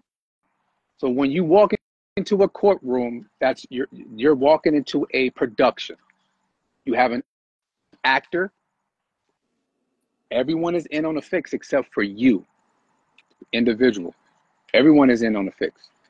The first entity who gets paid from the state is a judge. So when you walk into that courtroom, they're automatically a conflict of interest, because the first people who get paid out of the governors and all the people that's the hierarchy of this is the judges. I just wanted to throw that out there because just in case someone is out there thinking that we don't have any information or the right information, we know, because we follow the money. We know where the money's at. We know who get paid off the top. So if the big dog get paid off the top, when you walk into that courtroom, my interest is to make sure you pay. That's because I get paid off the treasury when I retire. That's a fact. So all of it is bull crap. So they use the word child support services to play on our emotions, because we are living beings and we care for our children. So when you use that word, it brings something out of any person. So therefore, they're playing against our own emotions. And because we are emotional, we walk right into the trap, and boom, they capture us. Boom, they get the money. Boom, they find us, they convict us because we're playing their game and we're not playing God's game. No, I appreciate you mentioning that, man. I wanted to point out something else, that in my specific case, my prenuptial agreement was cracked. So my ex hired an arbitrator, and they did a review of my prenuptial agreement. Now, one of the first terms in my prenup, and I'm only speaking to this because this is very public knowledge. One of the terms in my prenup that if this is a contested divorce, if this is a contested prenuptial agreement, if that means that we are now about to have a discussion about the details of your prenup. If it's a non-contested, it's like basically the word contested means, are we going to have a discussion or an argument or argue? Challenge it, yeah. Or are we going to challenge your prenuptial agreement? That means it's contested. So he hires this arbitrator to review the details of my prenup, which is a legal document. She did not sign it while being pressed under duress. She did not sign it because she was manipulated or bamboozled. Even all of those terms are spelled out in the prenup. Like you are legally and rightfully so signing this paperwork. You are an attorney that you went hired on your own, that negotiated back and forth and gave you counsel of the terms of this prenup. So we're good, right? Yes. So now that means that I signed, you signed, and we put our signatures on every page that says that everything that we're doing and signing off on, we're on the same page. So therefore, that makes this legal standing document, this contract, it is a non-contested situation. We signed, we agreed to it, the terms were good. So this dude hires an arbitrator, someone to go and look at the context of this prenup, and then everything about how they cracked my prenup. They never used the word that it was contested. They also stayed away from non-contested. They just gave their opinions about the prenup, and that's how they cracked the prenup. Right. So, but first, and what one of the first paragraphs, again, it says, if this is contested, meaning like if we're going to debate and argue about the validity of this prenup, then she, my ex, has to pay 100% of her own legal fees to argue back and forth about the prenup. You cannot put a child support, quote unquote, number in a prenuptial agreement. What the child gets, they can go through your tax returns and get into all of those and try and determine what a number is. Now, your levels of case law that y'all dropping on me, 4D and all of the above, like all of that just goes all the way down to the specifics. Like, what is the narrative? What is the dialogue? As the brother said who dropped off, walking into that courtroom, you're walking onto a movie set. So where does what is the context? So contested is another key word to write down. Contested versus non-contested. You're arguing, it's contested. If it's a non-argument, if this legal document is a non-fucking factor, it is a non-contested. So they said non-contested, no argument about the validity of the prenup. And they announced to me that they're cracking my prenup, and we're sitting there going, how the fuck are you going to do that? And they did it. So she has now hired 3 law firms to represent her pro bono. They're at the house rubbing their hands like a pot of gold is coming. We're going to represent who cannot afford any of these legal fees. We're going to go after the celebrity, the high net worth individual, everything that I'm supposed to do on behalf of the necessary needs of the child are all being met. I've also been very public in saying I never spent $20,000 a month on my child when the child lived with me. I also never spent $20,000 a month on my wife per month. So where did it come from?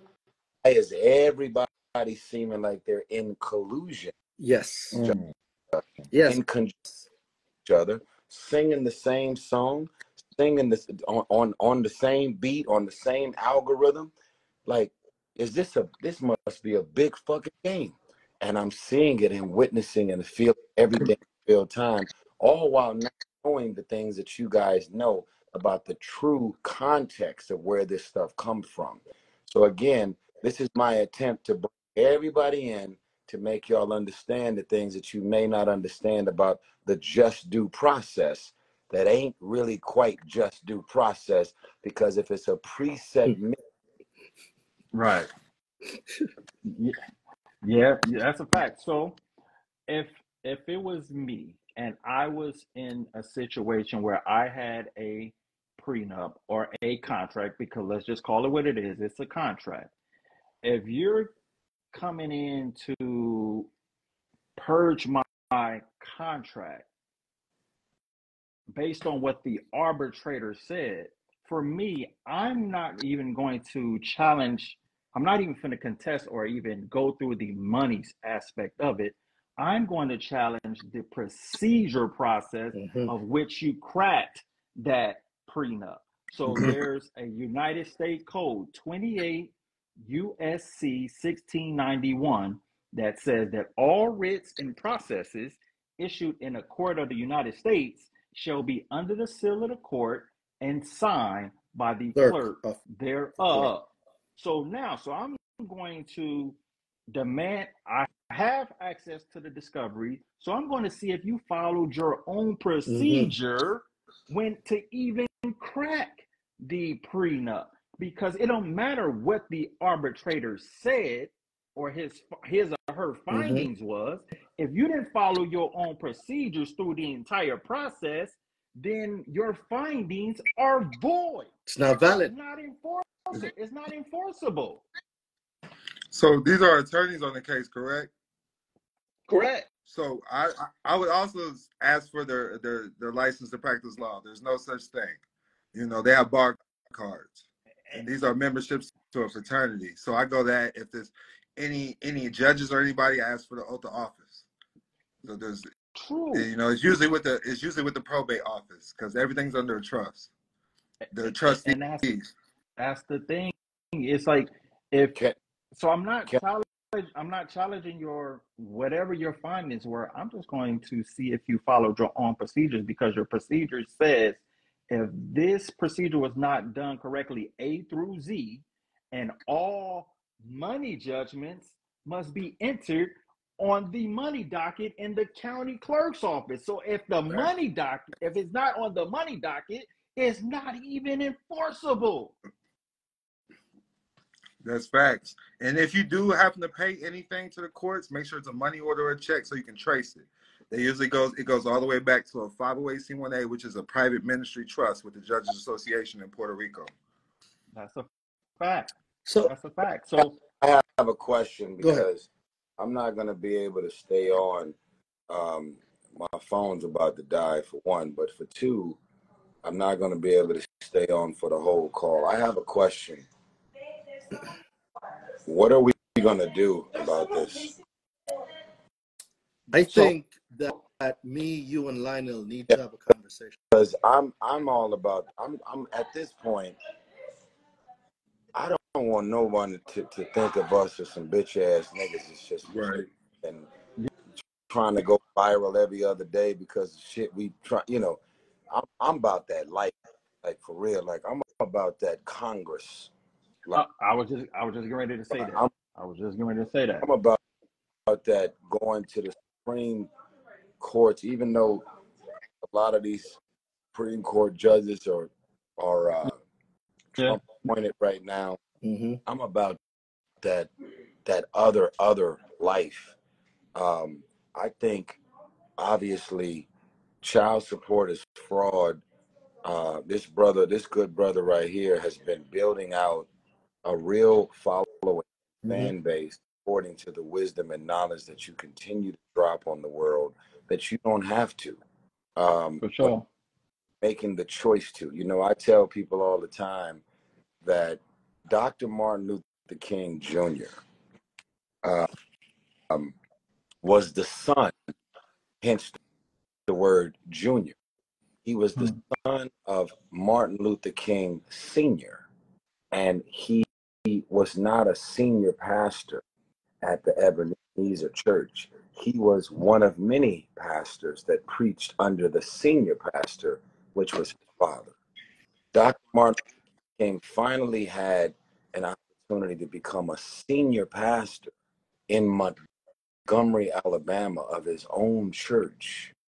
And that's when a black woman named Rosa Parks says, my feet hurt and fuck you, I'm not going to the back of the bus. And so Dr. Martin Luther King ended up becoming the unexpected civil rights leader that got thrusted into a life and a culture and a world that we all feel a way about injustice or a level of disrespect that happens with these laws and these things that are in place that's not right. But nobody ever goes to the attorney Benjamin Crump level, goes to the Malcolm X level until something extremely disruptive happens in your life. And just handling or addressing the Rosa Parks situation and leading the bus boycott, he continued on that same journey because he got thrusted. You have heroes who really think through being a hero, and then you got the unexpected hero. The unexpected hero is a mother who founded the charitable organization called MADD, which stands for Mothers Against Drivers, who has been able to put millions of new laws in place to protect children and teenagers from drunk drivers. I signed up for this, guy. She never had this pre-existing passion to put laws in because of drunk drivers. The unexpected hero tends to be the most impactful hero. So I have now taken it upon myself to say, yeah, I know I'm a singer. I got it. Yeah, I know I'm an actor. I got it. But maybe I'm in my Dr. Martin Luther King bag. Talk your shit, bro. Just I am unexpected child's father advocate. And as you might look at me as Tyrese, or what more do you want from me, or congratulations.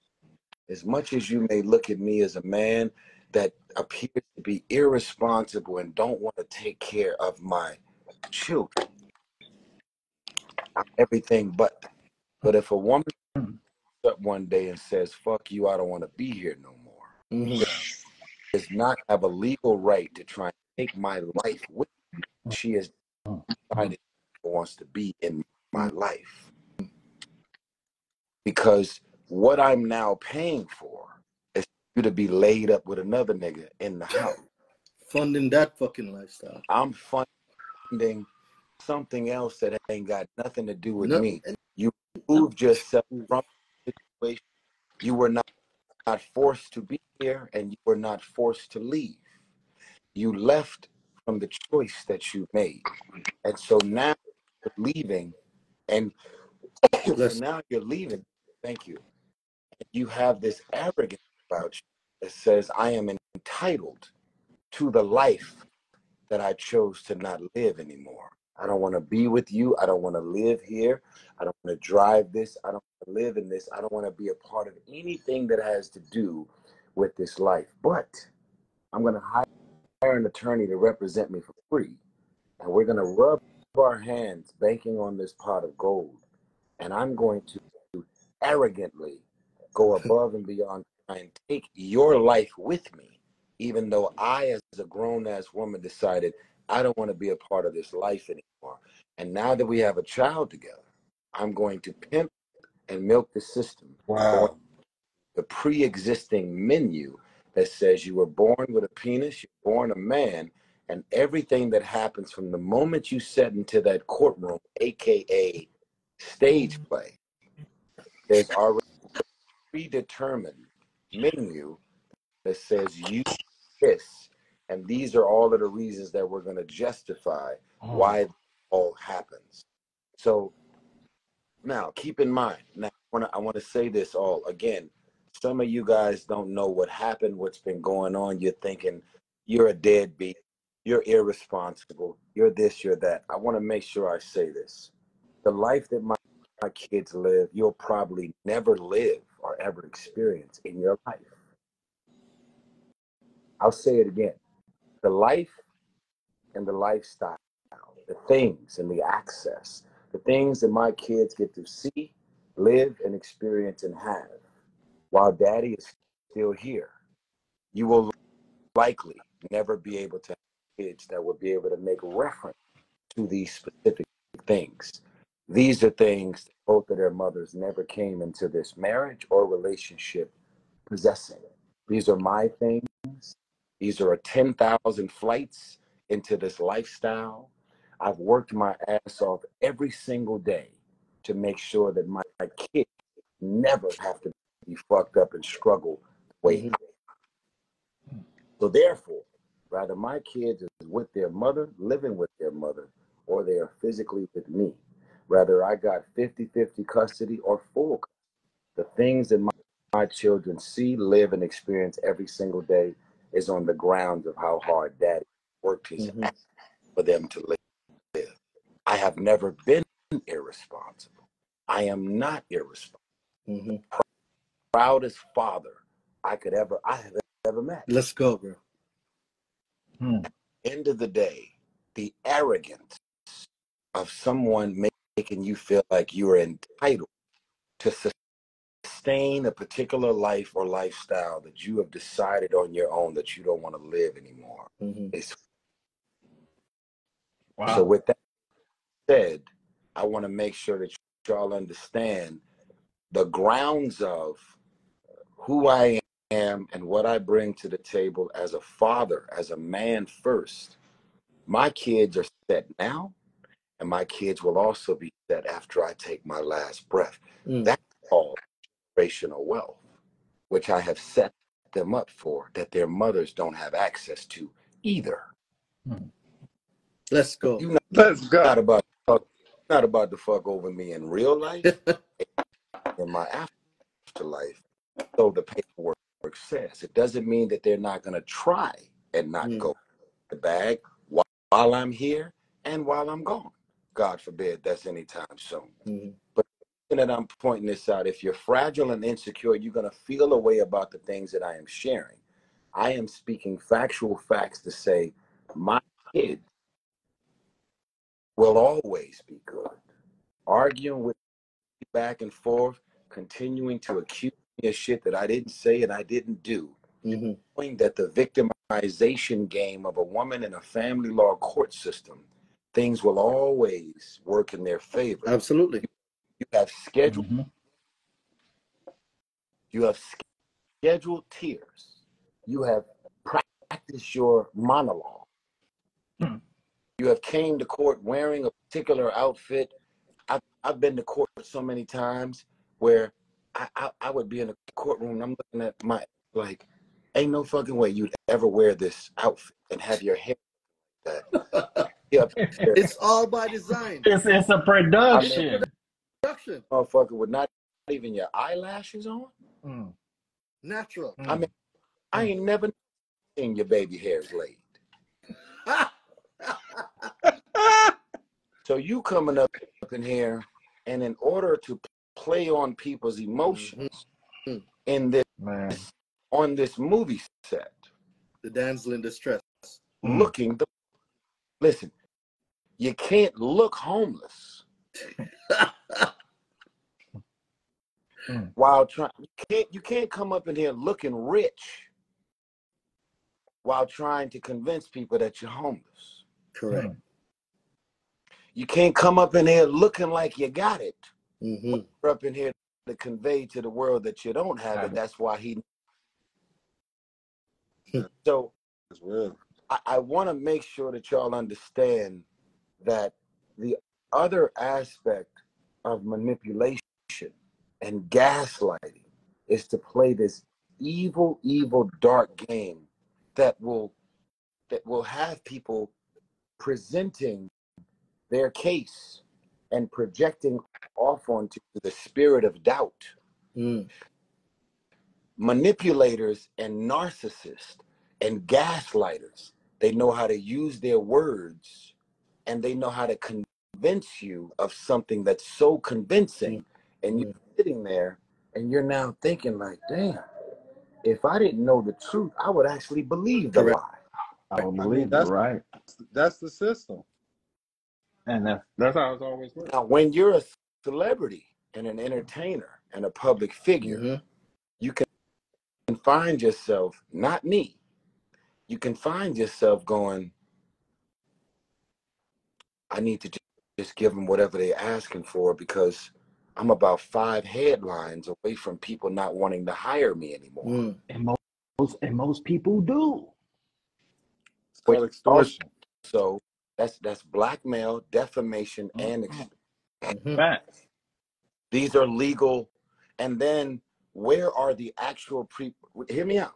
Where are the actual repercussions for you lying and lying and lying under penalty of perjury?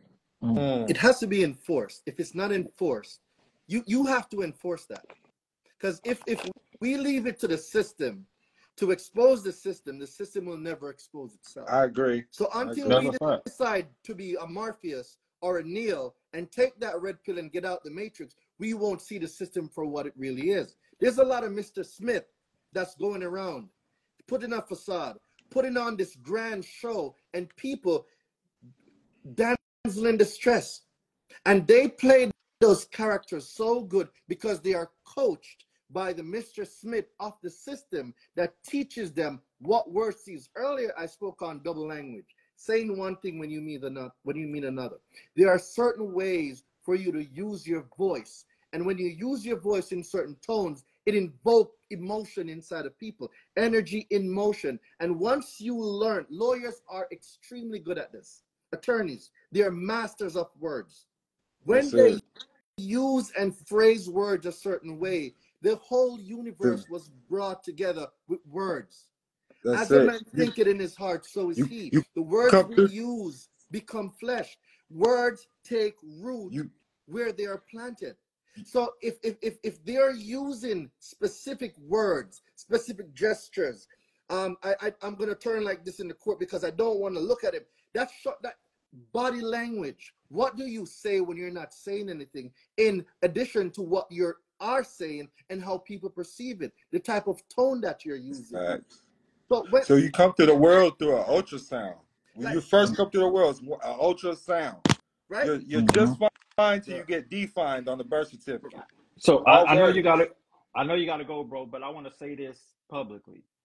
Bro, I commend you, dog, because you could have just gave them the money and let men, like you said, I'm 5 headlines away. I'll just give them the money and walk away. We ain't doing that. You said, no, bro, what you guys are doing to me is not right, and I'm standing up and I'm going to be vocal in public. As I'll take all of the embarrassment, I'll take all of the jokes, I'll take everything. But putting a lot of emphasis on this thought, and I'm sorry I got ADD, I want to make sure I don't miss this. Putting a lot of emphasis on this thought. I don't give a fuck about being a millionaire. I don't, find me a fuck to give about being a celebrity. Because if it's about being a celebrity, why am I continuing to get my head kicked? Right. So y'all look at the celebrity shit as a non-celebrity, and you're looking at the life and, oh man, I want that. And then you realize that you know that there's a saying, pick your poison. You can't even come outside. So when you wake up one day, the first thing that I do every morning, unfortunately, I pray, and then the second thing I do, your audio went out, Tyrese. Yeah, first thing I do is I go to my social media, wondering what am I being accused of today. Crazy. Okay, so do you have any idea what that life is? You have any idea what type of pressure you put yourself under from those realities?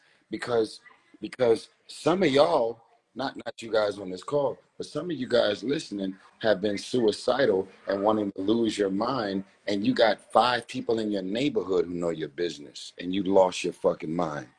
Imagine waking up to worldwide TMZ headlines about some shit that I didn't say. Propaganda Shit that, media, man. and that's crazy. not only did I not say that, not only did I not do that, but people have already arrived at their own opinion, and they're beating you down with something that they believe, because the lie, it will always be more famous than the truth. That's a fact. Wow. This is definition of clickbait. That's fact. You write an article tomorrow on your blog, and you said, I'm celebrating my uncle and my auntie, man. They've been, my uncle and my blah blah, and they've been married for 40 years. You're gonna have about 30 people to look at that article. If you say they're getting divorced after 40 years because she had a love child behind his back, that scantily clad clickbait headline is going to get more attention than you someone and writing this beautiful story about them being married for 40 years. So if your goal is to jump out there with a narrative for the sake of your blogs, the amount of money that you're running and making in ads and all the above, you don't fuck who life you're going to kill. Wow. You write that headline. But what you're doing for me is, and this is when someone understands the power of who they are and what they're capable of doing, when you put demonic, dark, evil, and fucked up things in the wrong people's heads, they will say, oh, that's what happens when somebody is dating somebody and they accuse them of some shit they didn't do, actually fuck up their reputation. So who wants to hire Tyrese at Disney when he just woke up to child abuse claims? Defamation. Who wants to hire Tyrese at Disney when it's that he just got arrested, which wasn't true? So now we're talking about actual damages. Now we're talking about emotional damage. Tyrese, have you thought about trademarking your name? Hold on, D. Tyrese, I think we're talking about damage that's on levels that nobody on this specific call could process. Man. You understand it, but you don't understand it from living it. That is crazy. So I am saying to you guys, when I tell you I love you and appreciate you and what you do every single day, you don't have to be Tyrese to get your head caved in, girls. You don't. Listen, I have never, hear me out, I have never stepped in a courtroom without paying at least a $30,000 retainer to hire an attorney to represent me for it. My daughter is 17, my brother, and my other daughter just turned 6. In my 18 years on this earth, with having a father, having children and being married, I have never had an attorney to work for me for free or pro bono. So therefore, if I'm getting my head kicked in with proper, well-experienced attorneys, imagine with somebody who works at Subway, who they're making $28,000 a year. They cannot afford no legal representation. They love, hear me out, they love their kids the same way I love mine. Mr. Man, Jacob, Carl, Tony, Anthony, Tyrone, who works at Walmart, you gonna get fucked up just like Tyrese is gonna get fucked up. And that's the point of educating yourself. At courtroom. And I am not going to have anybody to throw their hands up at me like, man, come on, man, you good, bro. You got a fucking piano in your living room. And I got a piano in my living room, and I got pictures with Tupac and Paul Walker. I got it. Different kind of life on this side of the phone. I got it. But let me tell you something, Tyrone, Jacob, Carl, and Tony. When you go in the courtroom, you're going to get your head kicked in just like I am, because you were born a man and you're a father. And that's what happens in the family law court system. So obviously I'm not Dr. Martin Luther King, and nor is that my story or that's my journey. I'm making reference to the unexpected hero. So when I run into men and they shake my hand and they don't even say no words to me, I know what that silent cry is. For all of the men who walk up to me daily and just shake my hand and don't even say nothing to me, just look at me, pat on their chest like this, look, and they walk off, you helping me to get through some shit and you don't even know it. Whatever it is that you're doing every day and what you're putting on the line every day, from being vocal and outspoken about real shit that's going on, you don't even know how much you helping me, brother. So I'm jumping on this live to tell y'all work is powerful. What y'all are doing on behalf of men, fathers, is selfless, not selfish.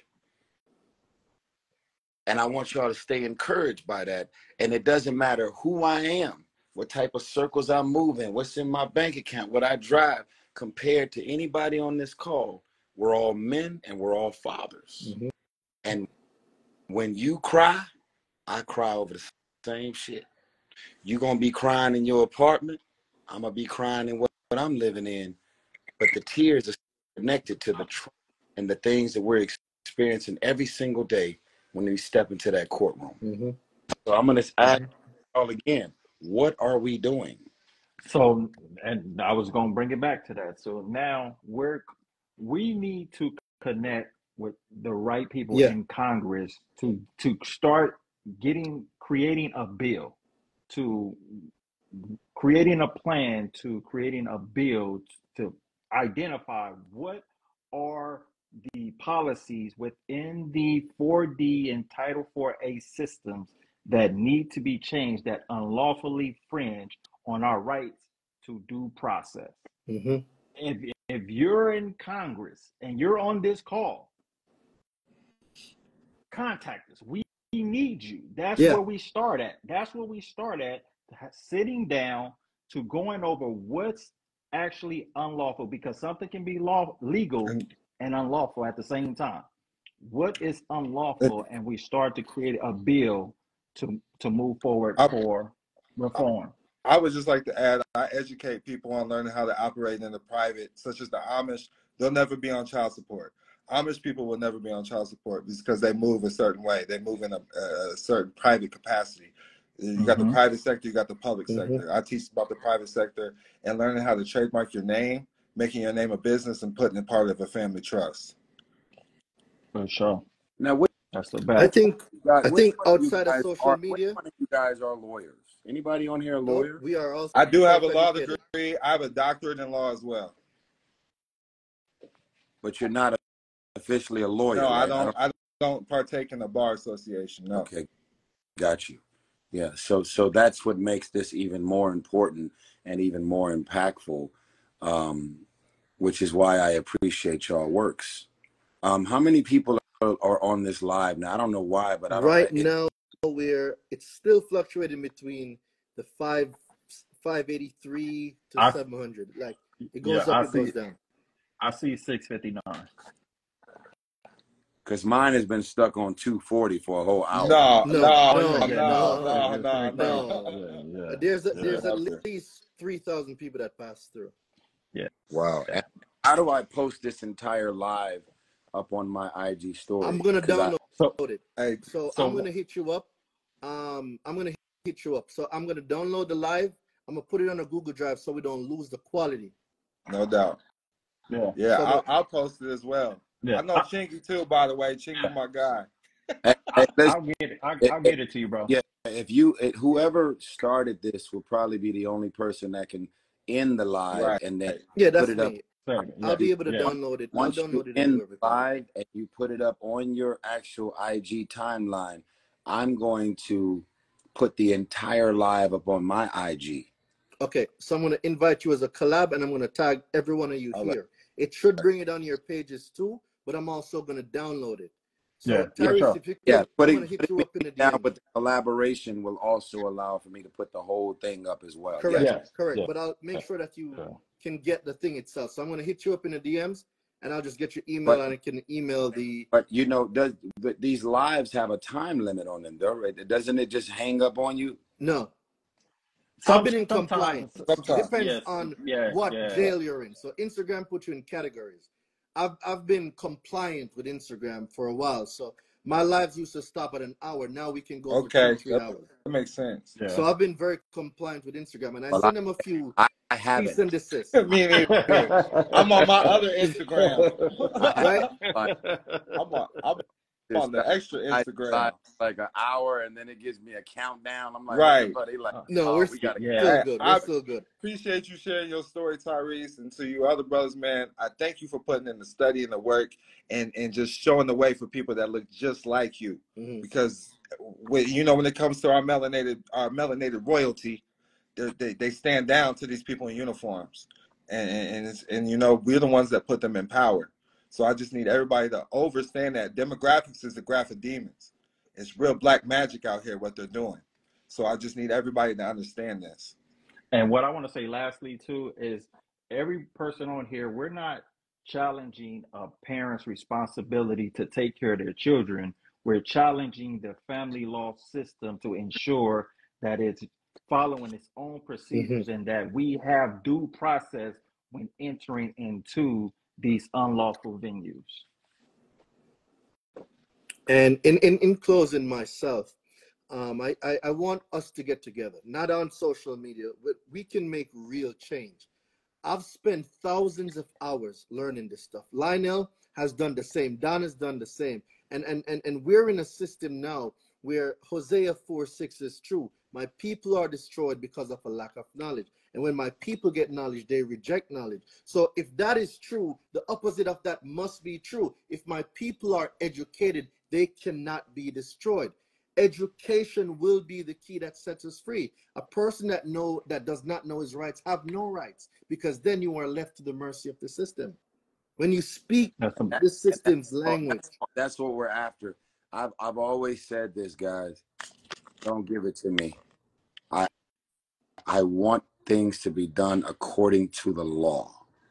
I want you to understand that even though I've never been in any other court, I've never been arrested. I mean, I was arrested when I was fucking 8 to 10 years old in the hood, putting graffiti on the wall. Like never went to jail, never been fingerprinted ever in my life. But I have definitely been in a situation where something really stupid I was doing when I was young, inappropriate, just stupid, bad, and dealt with the repercussions of my actions at the time when I was young. But I have never been in a criminal courtroom. I've never done anything because as much as you would expect me to have money and power, I am actually scared as a mother. Now, I be speeding on the freeway. That's about it. And I think that's pretty normal. But at the end of the day, man, I tell people all the time, I do not want anything to work in my favor. That's ego, easing God out. You have due process, and everybody should feel like they're coming into a courtroom in the family law court system, and there is no racist bias. There is no, we have already predetermined what's about to happen here without me even giving you a chance to say, like, my ex said that I kicked her and my 1-year-old out. She said that I changed all the locks and I cut off the credit card. We were about to present that I changed the locks on my house 3 days after she moved out on her own. And when she moved out on her own, I was actually in New Jersey. So if you think I'm about to leave my passwords and my locks the same, and I'm going back to New Jersey to finish filming, you have already done a quote unquote home invasion because you took all this shit out of the house while I was gone, and crazy. to show up with proof that I hired a locksmith 3 days later. I have a receipt with signatures and the invoice that was paid. We never got a chance to present that, but I was all over the internet as a deadbeat who kicked my wife and my 1-year-old out, which was never true. So I'm supposed to leave this mansion, $4 million mansion at the time, and say, if y'all decide that there's a bunch of other shit that you left at the house, come and take it. You want to come back to the house and get some more while I'm out of town. I don't even know what you took the first time. I don't know how much shit you took of yours or of mine, because I have not seen it ever since you took it all out the house. I never got a chance to get into my just due process. The credit card that I cut off was a joint credit card that me and her had. And why would you want that credit card to stay active? You can spend and do all the shit you want to do now that you've decided you don't want to be with me no more. You decided to leave. You're an adult. Sometimes relationships end, sometimes marriages end for whatever those reasons may be. But you about to take my joint credit card and just be open season, spending and buying whatever you want now that you've decided to leave me? I'm responsible for it. That's the credit card that got cut off. None of your credit cards got cut off. It was a joint credit card. And then did I really kick my baby out, who was only one, or did you take the baby? So when she abandoned the home. She abandoned the home and she took the child with her, and I'm now waking up to these headlines. It's got me out fucked up. And so who wants to hire Tyrese Gibson, the singer, for concert? Who wants to hire Tyrese to do a movie when you can Google Tyrese kicked a 1-year-old out with his wife, changed all the locks, and cut off the credit cards? He's a heartless monster, this guy. That's defamation. That's defamation in its finest form. But do you understand defamation on my level? Oh, I can't comprehend it on your level, but just thinking of what I know, that's defamation. Like, no. What I'm not saying that our lives should be compared. I'm giving you context. Can you understand defamation and the actual ramifications of that level of defamation? Everybody gets defamed, but what repercussions are you dealing with from your defamation compared to mine? When you deal with this level of defamation, people believe the lie and they're not interested in the truth. And then when we show up 2 years later to go to court with our proof and receipts and evidence that everything that was lied about under penalty of perjury, the moment that we open up our mouth in the courtroom, we're now dealing with a judge who's aggressive and saying, if you would try and explain any other and I'm like, I'm so fucking confused right here, Judge Farmer. So confused, because we are here for the just due process, right? So every time me and my lawyer try to talk or finish a sentence, we got threatened with being in contempt of court. I'm so sorry, Judge Farmer.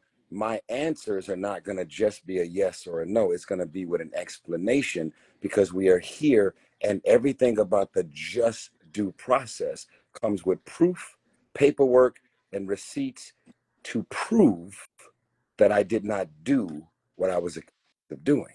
You have the right to be heard and a right to a fair trial. Okay. So when you see the footage online with me in the courtroom and I'm literally sitting there, I'm smart, I'm articulate, I got my receipts and paper trail right in front of me, and I'm here as a tax-paying citizen.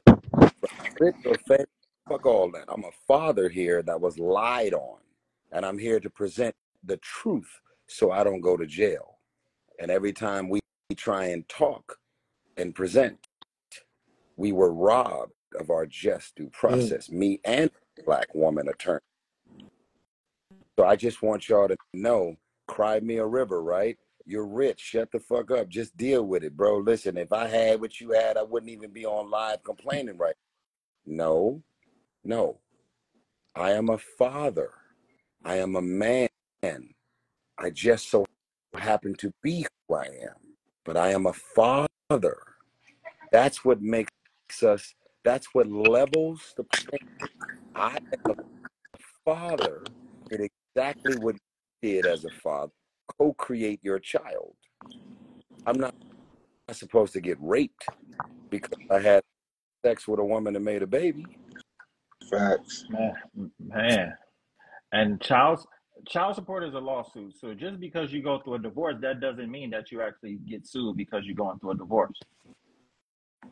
But Wow. it's how they've weaponized the system. It's using that, like, the system has done such a great job packaging the lies, using something as innocent as a child as a weapon. Like it says it in its case law. The purpose of the Title 4D was to go back after funds for the United States Treasury, and they will use all means necessary to go after it. Yeah. It's in their language. They've written it. It is the sole purpose of this whole child support thing is to go back, is to seek, the word they use is to seek the recovery of Treasury funds. And that goes back to what Tyrese asked. It's like, okay, so what do we do? Now we have this, we're coming together. So it's like, now what do? We have to push towards reform. Yes. That's the next step, because we can talk. We can talk. Yes. We have to get to reform, reform.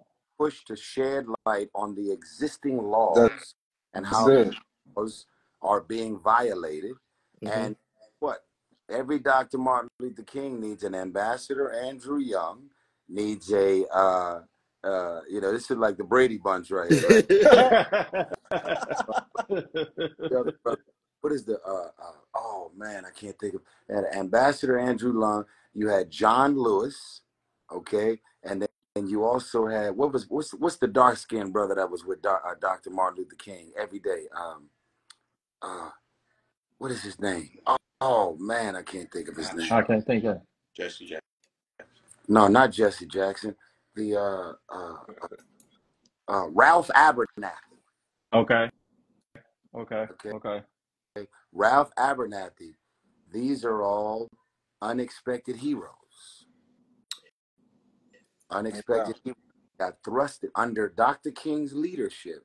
He assembled a team of unexpected heroes, and all working all of their levels of magic to create change. If we were to not talk, not be bitching and complaining and trying to go viral from this and that, if we were to actually spark a movement for real, everybody on here has been outspoken and vocal, done a lot of research. Listen, it does not matter, big I, little you. Every Dr. King needs a Ralph Abernathy, an Ambassador Andrew Young, because he light skinned, and need a Lewis. I like that. That's how we done. Let's get it. And coming into it to say, I'm very special. I know some shit. I've been through some shit, but I am not powerful alone.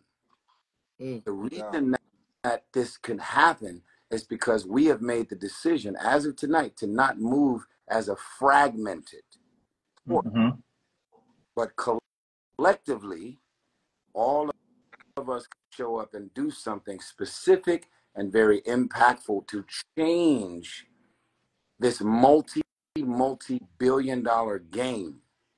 Yes. Yeah, so we own it. I want to just tell y'all something, boys and girls. It does not matter that you married an NBA player who has a $220 million contract. There is no child on earth that needs $220,000 a month. For what? What are they using it for? Okay. Yeah. I think, Tyrese, we gotta come together. Outside of this social media stuff, I think we should connect. I'm based in Atlanta. Lionel is in Cali. Don. Well, I'm in Vegas, but I come anywhere. I just want you to know I did sit down a few months ago after my mama passed with Fred Hampton Jr., and he's with about stuff like this too. So I can make that connection as well. I think we need to So have a sit down. I have everybody's number, so I'll. Yeah, no doubt. I'm here to help with whoever I can. I'm rocking with Darain. That's how I'm connected to everybody. Really, I just sat down with Childsupportisfraud. But whatever you need help with, I'm here. I'm serious. Guess what? If what I'm appealing right now does not work in my favor, it ain't gonna change my commitment for what I'm looking to do to change the family law court system. Let's bring it to the system. Even when I was psych meds having a full-on meltdown for the world to see, someone recorded me walking up and down the hallways of the courthouse, and I said the words, they just took Dr. Martin Luther King's kids.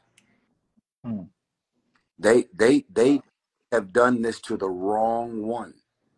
Now listen, I got a book coming out called Blackmail of the Blackmail. Let's go.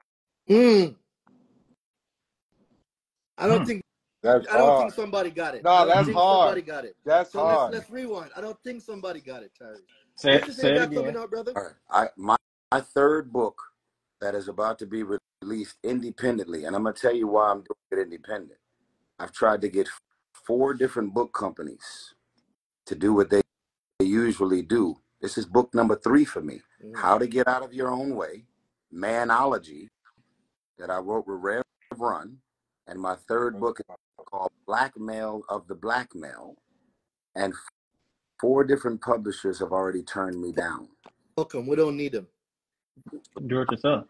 We don't need now. Tyrese, we don't need none of them. I released this book on my own. Yeah. And I'm releasing this. There you go. And welcome. We don't need. I'm releasing this book on my own because it includes transcripts, so you don't have to worry about me accusing you of some shit. You don't have to worry about celebrity having the gift of the gab. No. When you lied 50, 60 times under oath, the person in the book in the courtroom that was typing was writing my book. Wow. Because now here's the other thing. Not only was the court reporter writing my book, but the court reporter job, the only person in the courtroom who could literally stop people from talking on top of each other is the judge or the court reporter. But no one is legally allowed to talk on top of each other. The court reporter will go, I'm so sorry, guys, you guys are talking on top of each other. Please say what you just said. And then I want you to repeat what you just said as a response after. Okay, go. The court reporter sits there and forces you to say what it is that you're saying, and only one person can talk at a time. So I got the transcripts from my entire case from 2017. I got all transcripts from everything happening with Judge Farmer and my new ex-wife, and everything about what I'm about to do with this book called Blackmail of the Blackmail. It should have been but it's Blackmail of the Black, because I can't tell the story of a white man's experience in the courtroom. I can only speak to mine. Personal experience. It's gonna be dope. Blackmail will include the case law that you guys just spelled out for me tonight. That's how we're gonna open the book. That's gonna be my forward. Let's go. That's lit. Let's go. Let's go. I know everybody's here. This is what I'm gonna write. I know everybody's here to listen to the scantily clad, the juice, and all of the crying video and all the shit that Tyrese Gibson, have been made I've been a meme. I've been all of these things. I know y'all cannot wait to get all in my motherfucking business in this book. But before we get started, I want to spell out at least 20 different case laws and really point out the factual facts in and around what's actually going on. Because even if you don't read my book, I want you to be a smarter, better father pertaining to what you're experiencing right now. And even if you have to, unfortunately, represent yourself, you're going to go to court and you're going to be so much smarter and even more prepared to go into this thing and handle your business, because I'm going to set you up for success. Because the law is the law. The law isn't better. It's not a better law because it's being presented by a lawyer. The law is the law. Correct. That's what You it is. That's pick up a paper, it comes with a manual. That is the law of how to work your Range Rover. And that law is available for everyone who purchases this Range Rover. Case law, whether you're aware of it or not, is available for everyone on behalf of their legal rights while being in a criminal court case or a family law or a civil suit. Anything you're dealing with, there are laws that are in place that are not to be broken at your convenience. These laws are in place for a reason.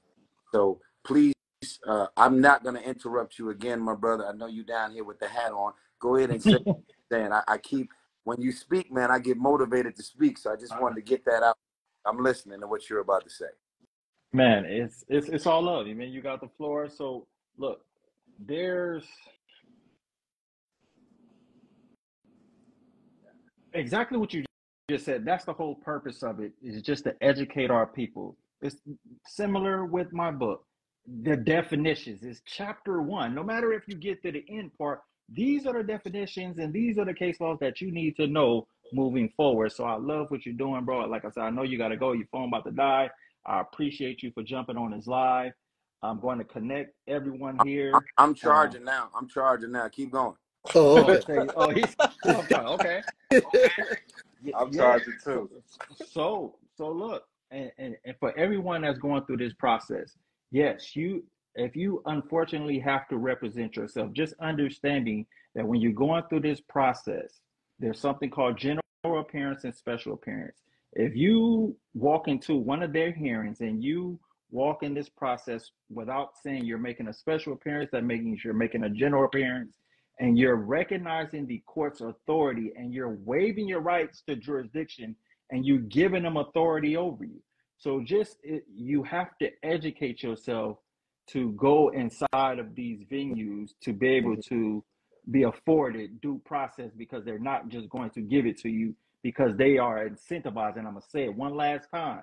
For the fiscal year of 2024, the United States Treasury has authorized for states $713 million to find every single person on this live guilty in your child support hearing. They are incentivized. So you already, like Tyrese was saying, you already coming in, it's a stacked deck. They are incentivized for the fiscal year of 2024, $713 million to find you guilty in your hearing. So there's no way you can get a fair trial in a state hearing under their own state codes. So we have to educate ourselves so we can use their policies and procedures against them to be able to be afforded due process under the 14th Amendment of the United States Constitution. And I'm going to end it on that note. Compliance is a big thing. Yeah. And they're not compliant. So when it comes to their own procedure and the things that they must do, and this is one of the reasons why having financial literacy is one of the most important thing that a person needs to have. I'll give you an example. So I specialize in credit and consumer law. Lionel specializes in child support, right? So how we met and how we got to working together, he had a piece of the puzzle I didn't have. I had a piece of the puzzle he didn't have, right? So he's gotten his case dismissed for intrinsic fraud 22 years after his child support, right? Fact. And with me now, I'm like, let me take this information. And first of all, we need to know a man and a woman in their house, at a hotel, wherever they are, doing the do is not a consumer credit transaction. I'm gonna let that be. It is not even if you pay for it, it is still not a consumer credit transaction. And what does that mean? Child support is fraud for being on people's credit report.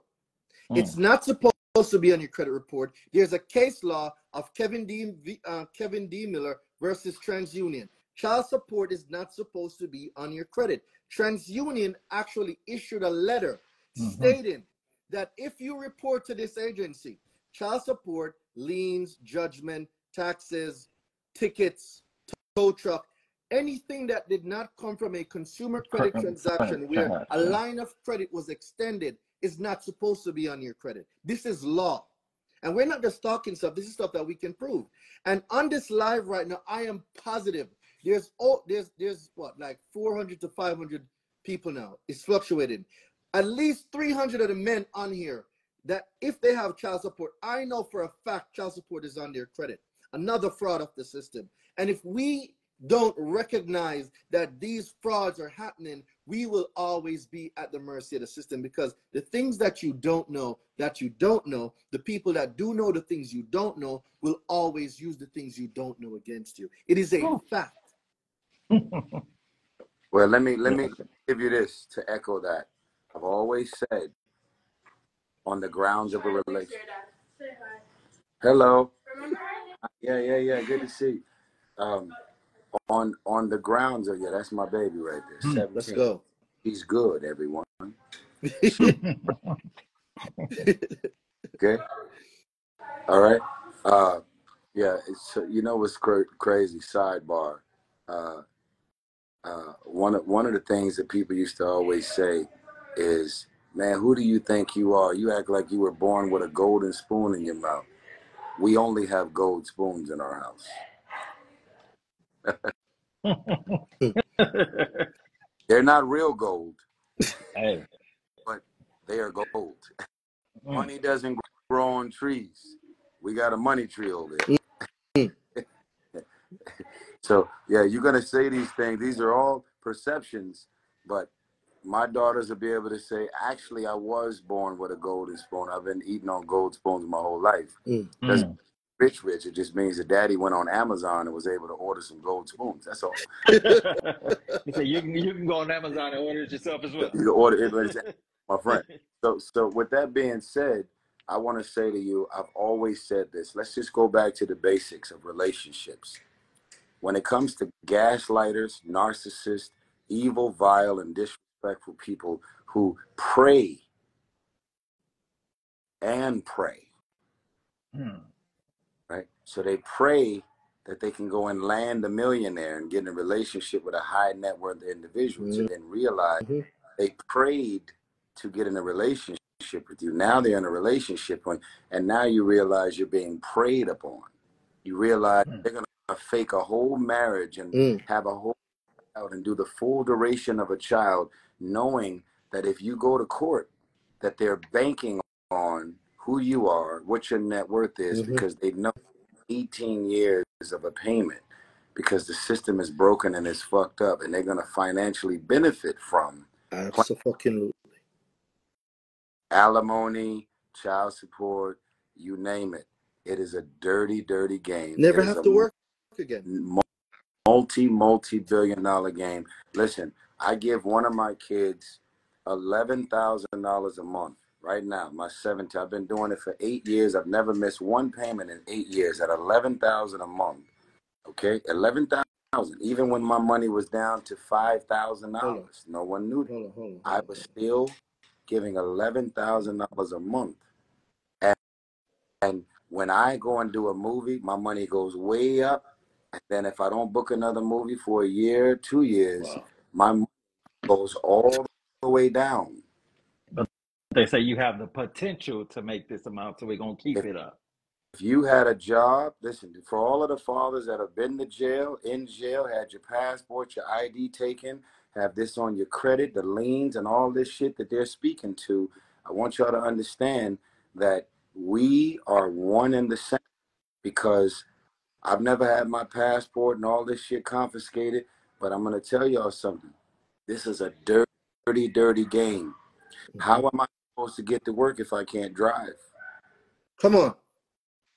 How am I supposed to take advantage of a movie that might be filming overseas if you took my passport?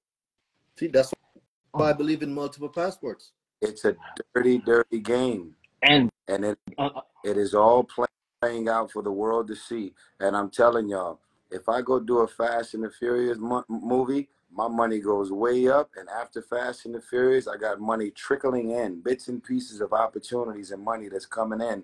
But nothing pays me as much as that. And so if you're going to take me to court and hold me to this one time huge fee of money that I just got, the next year and a half, 2 years is not going to look like that. Mm-hmm. I cannot afford whatever that child support number is that you just sprung up on me, because you've arrived at calculating what, you know, in LA, they have a machine called a Disso Master. Mm-hmm. And the Disso Master says, how much time were you physically with your child compared to the mother? And what are your tax returns from your last 2 years? And then they put it in a Disso Master, and whatever number it spits out becomes your new child support number. No fucking way. Right. Yeah. No, this is fact. I'm in LA, so I know. He was 1,000% correct. But, and also what I like to educate people on is when you're in these child support hearings, when money, and this may sound crazy, when money is the subject in a child support hearing, you've already been found guilty in family court of abandoning your child. Because when do you talk about money in a lawsuit? Because child support is a lawsuit. We're talking settlement now. When money is the subject in the child support hearing, you're admitting that you've been found guilty in family court of abandoning your child pursuant to the 1935 Social Security Act. And that's why we have to make these objections, because there's under presumption, if they presume that if you hire an attorney, or if you're in here representing yourself pro se, we presume that you understand this process. So therefore, if you don't object to the things that we presume that they agree, and they are now in fact true and correct. It's not innocent until proven guilty. There's something called prima facie. Prima facie says that whatever is filed, the court's taking it as true and correct until you provide evidence to say that it's not. Because it's not a judicial process, it's an administrative hearing. So it's totally different. We have to, as a group, as a community, Lionel, after the credit summit, like for those of you who don't know, the credit summit is in Atlanta. It goes down next weekend, 11 through 13, where we'll be talking about the same issue. I think we need to put on a conference strictly for child support, a child support conference. Most definitely. Where people like me, you, Tyrese, Don, One Credit Guy, where we can really come together. A whole weekend dedicated to tearing apart case laws, tearing apart due process, tearing apart what it means to a general appearance versus a special appearance. You know, what does it mean to know what your county, state, and the federal laws say about child support? Like, I think it is a needed part of the system that the education is not there for it. The same way we're educating now on credit and using consumer laws, suing TransUnion, suing Equifax, suing Experian, and going after these debt collectors for laws that they have violated, to reporting inaccurate information on your credit report. I think we should take the same approach to child support and have conferences dedicated to this. Most definitely. And it's been declared, and now it is from this moment forward. Yeah, I think we should. And I think we should need to do it on Father's Day. Yeah. That would be great. Father's Day. That would be great. And I hope that's the day Tyrese plans to publish his book.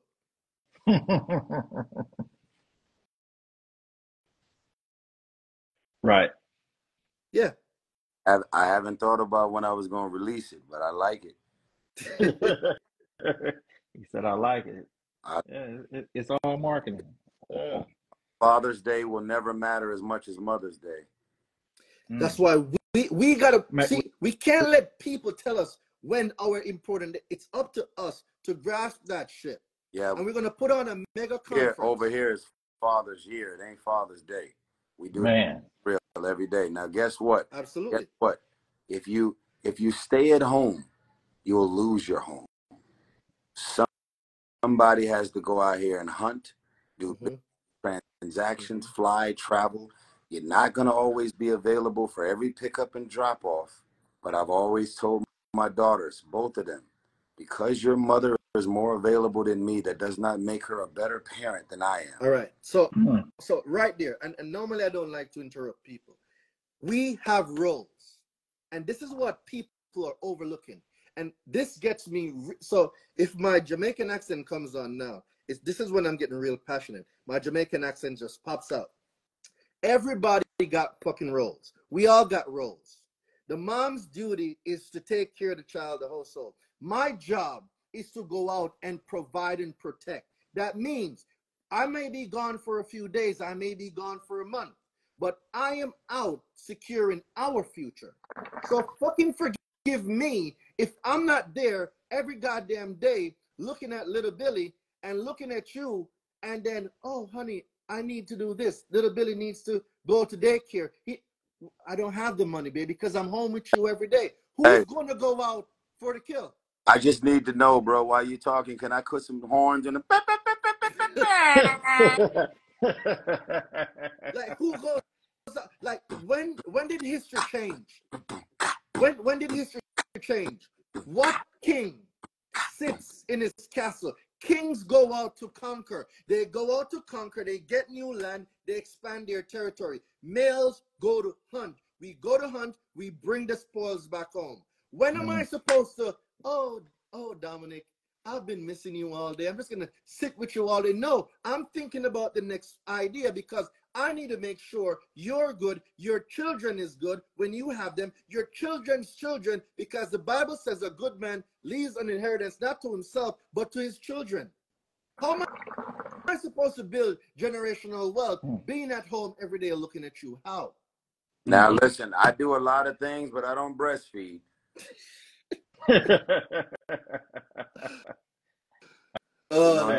There's a lot of dudes out here who really want titties and they want to breastfeed, but that's not natural, sir. You can go get your boobs done because you want to be a transgender and switch it up. God bless you. Do what makes you happy, but it ain't gonna be milk in there. Nope, it's gonna be dry. So in order for me to feed, I can't breastfeed. In order for me to feed, I gotta get out here and hustle. I gotta go get it. You gotta go hunt. That is my duty. That is my role. That I am the head. I am not the tail. I'm also not the body. I am the head of this household. Head of the household. I gotta go.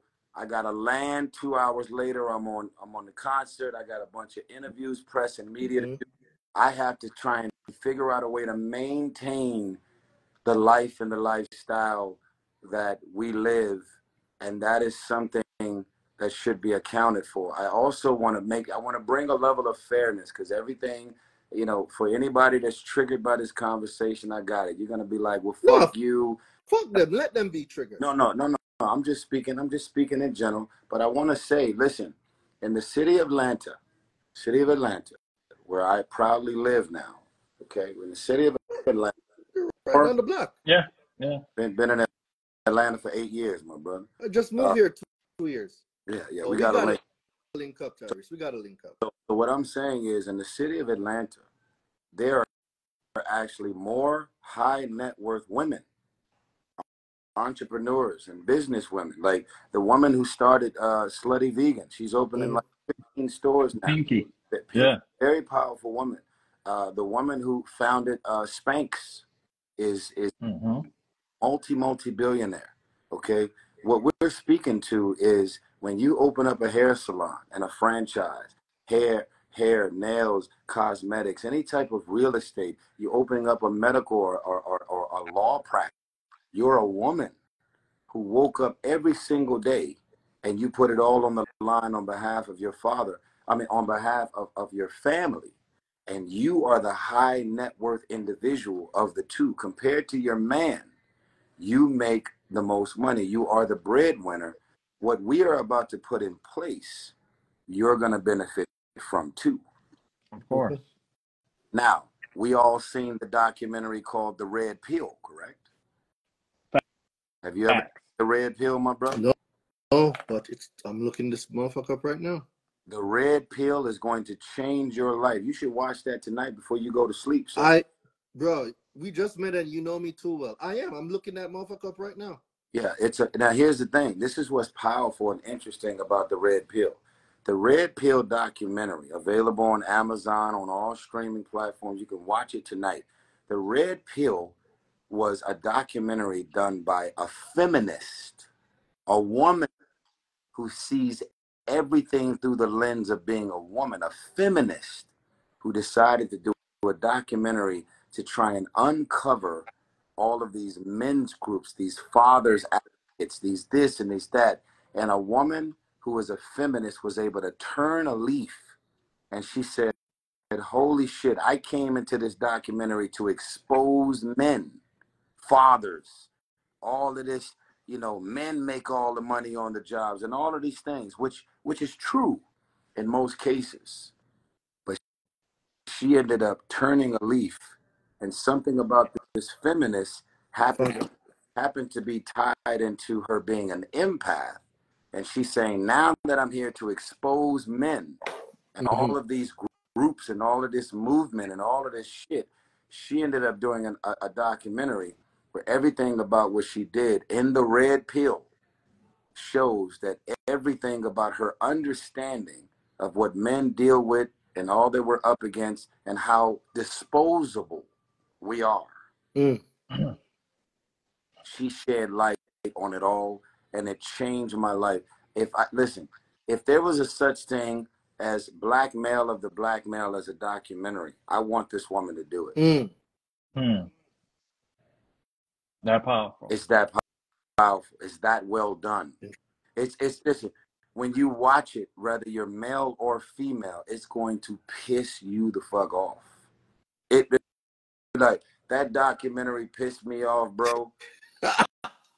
On levels. I'm talking about, they're talking about men that go and serve our country in the military. They're talking about police officers and firemen. They're talking about construction workers who, you know, the men that are up there hanging off the side of that building, cleaning windows. Right. She goes all the way to talk about how men are literally disposable. If a woman were to be on the side of a building and she falls and she dies while washing windows on the side of a building, you know how many new laws would be put in place? How many men have died on the line of work? Construction, military, on the job, construction, police officers, firemen, you name it. Wow. When men, I never thought about it like that. When men die on the job, they give you a quick little funeral. They put your fireman hat. They talk about how honorable you are and how you put it on the line. But you go ahead and let women start dying in the millions per year in the military. Everything about how to protect even people in the military would change instantly. So the things that women got so much power. Women have so much power, more power than men. Because the moment that anything directly impacts or affects women specifically, that's when the laws start and the rules change. They start unifying and they start moving for change. And we have to create, we are going to create that movement for us. And it starts here. It started already. This is day one. And everybody here and those that's going to come after us. And when we're not here anymore, we have to look ahead. And every generation has these set of people or a group of people that does not go along with the matrix.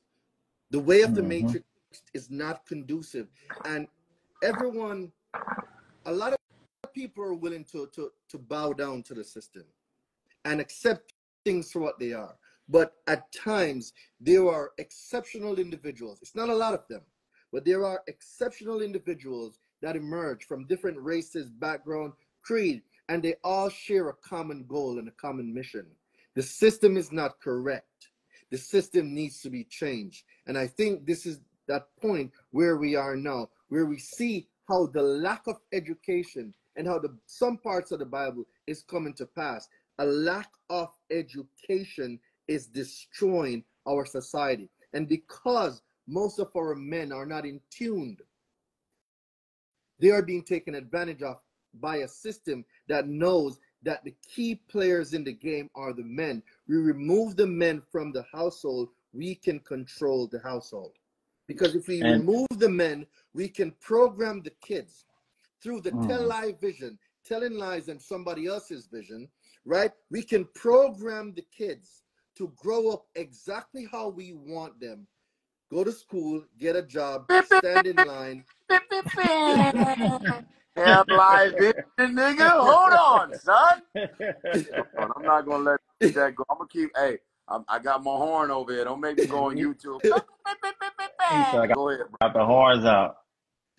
Right, and it's through education that we are going to set our people free. An educated nation cannot be a slave nation. It's impossible for an educated nation to be a slave nation. It will not work. And just to touch on education, I think it'll be a good segue. Can we host a national Zoom call for men and fathers the day before Father's Day? Let's go. It's already done. It's done. It's already done. Let's schedule this right now. It's already done. So, when is Father's Day? I think it's like June. I don't see.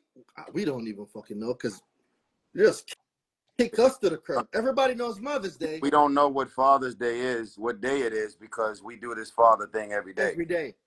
Huh? June 15th. June 15th. Yeah. So I'm gonna hold you accountable, Tyrese, for the book. June 2024. Let's do National Zoom conference. National Zoom call, and spark the movement, and then we'll figure out when we're going to go to the Court of Appeals, and when we're going to go to Congress, and when we're going to go and try and get these laws pointed out. Because what we got to do is we got to shed light on the injustice. We got to shed light on. Now, guess what? Some people have passion for people that have been in jail for 25 years that are innocent. So the Innocence Program.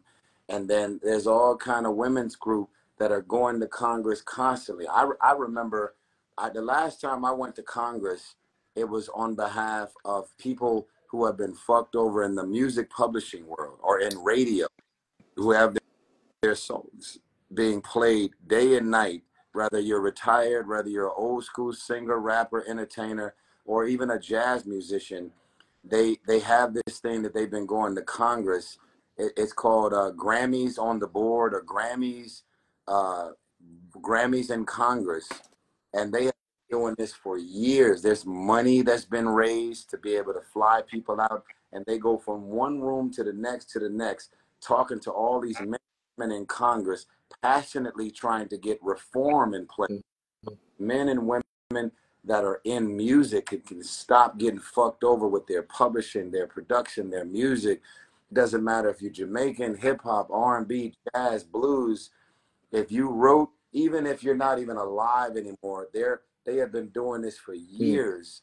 Grammys in Congress. And they have been at this for years. Somebody could even Google or go on AI and ask the question, when did the Grammys, which is a non-profit organization, by the way, when did the Grammys start doing work on Congress, and what exactly are their works? So that same exact movement from the Grammys, we should take a page out of their book, start getting into reform, and start getting into putting things in place that can change. Now, here's the thing. What I know about my attorney specifically that I love, that she says it was 2008. 2008. So what is it? What is it? We lost Ty. His phone probably died. Yeah, we'll wait a little bit to see if he'll get back on. I think this is going to be a great thing, and we need to start it. We have to start it. So, and while we waiting to see Tyrese if he comes back on. Do you have his contact? Yeah, I do. You have his number? So, we're going to arrange it. You're gonna fly to Atlanta. So you hold up. You're gonna come to Atlanta early. I'm finna go to that. I'm You're jumping gonna on come that right to now. Atlanta early, Lionel. We're not playing that same day thing no more. You're gonna get to Atlanta early. Yeah, for sure. All right. So look, if you want to learn more of what you've heard on this live, we're holding this weekend in Atlanta, October 11th through the 13th. We're holding the credit summit. We're going to be, Darain will be educating on all things credit, consumer law. I'll be talking about child support. There's him 500s. He's going to be talking.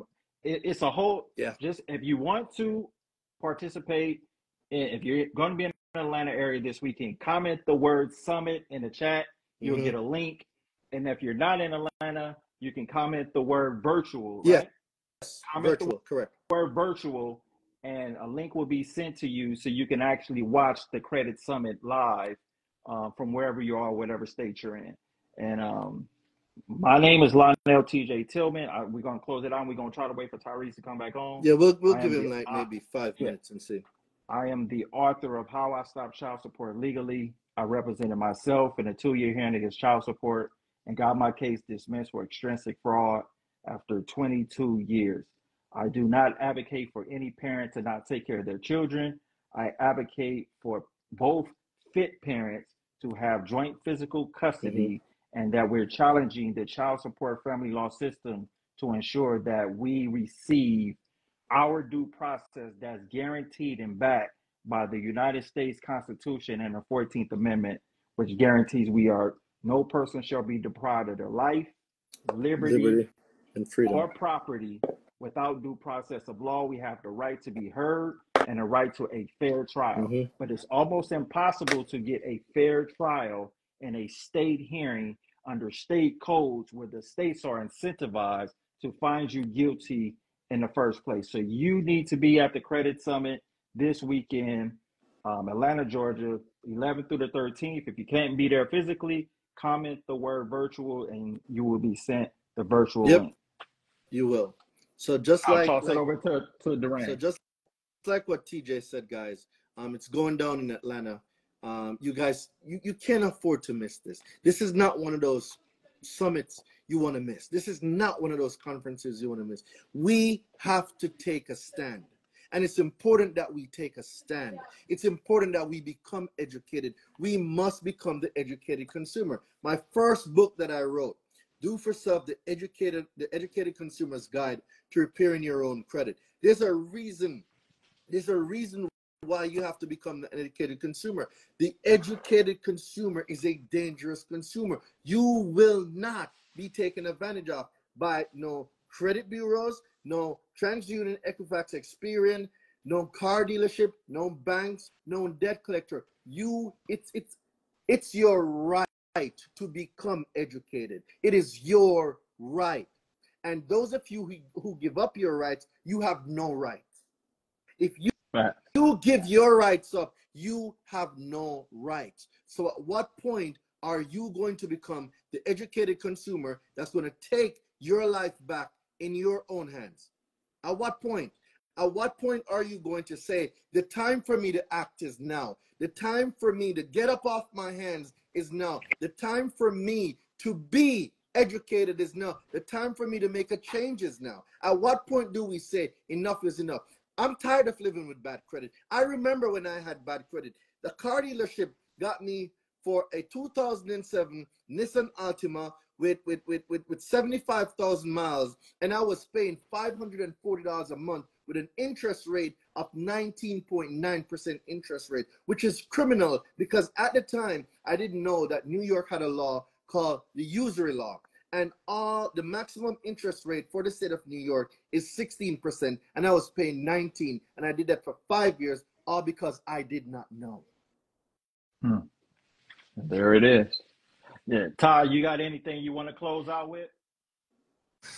I'm gonna close out with God bless Father. We love you so much.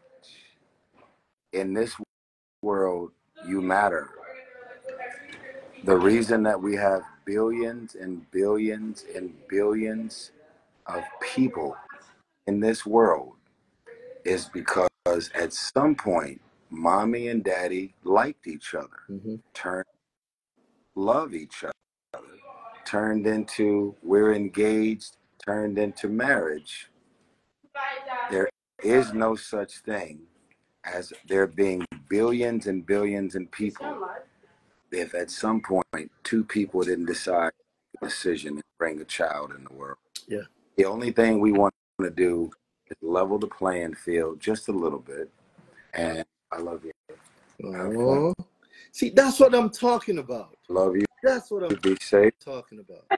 Richie. Where is he? Richie, come say hi. That's what I'm talking about. Safe, and don't put your drinks down anywhere.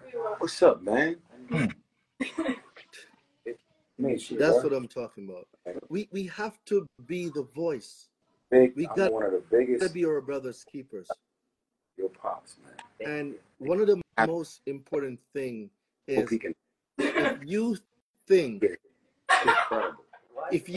that nobody cares. Serious, man. Your father. That's not true. There is someone that cares. There's someone out here that I might not know you. I might not know you. But the fact that you're here on this live simply means there is something going on with you. There's a reason you are here.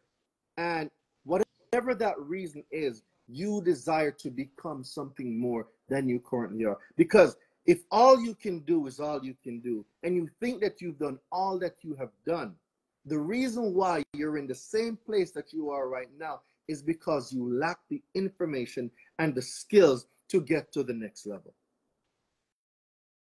At a point in time, you have to recognize when you must submit to a teacher, when you must submit to a mentor, when you must submit to someone else to teach you something. You might just need one thing, one piece of information to change your entire life.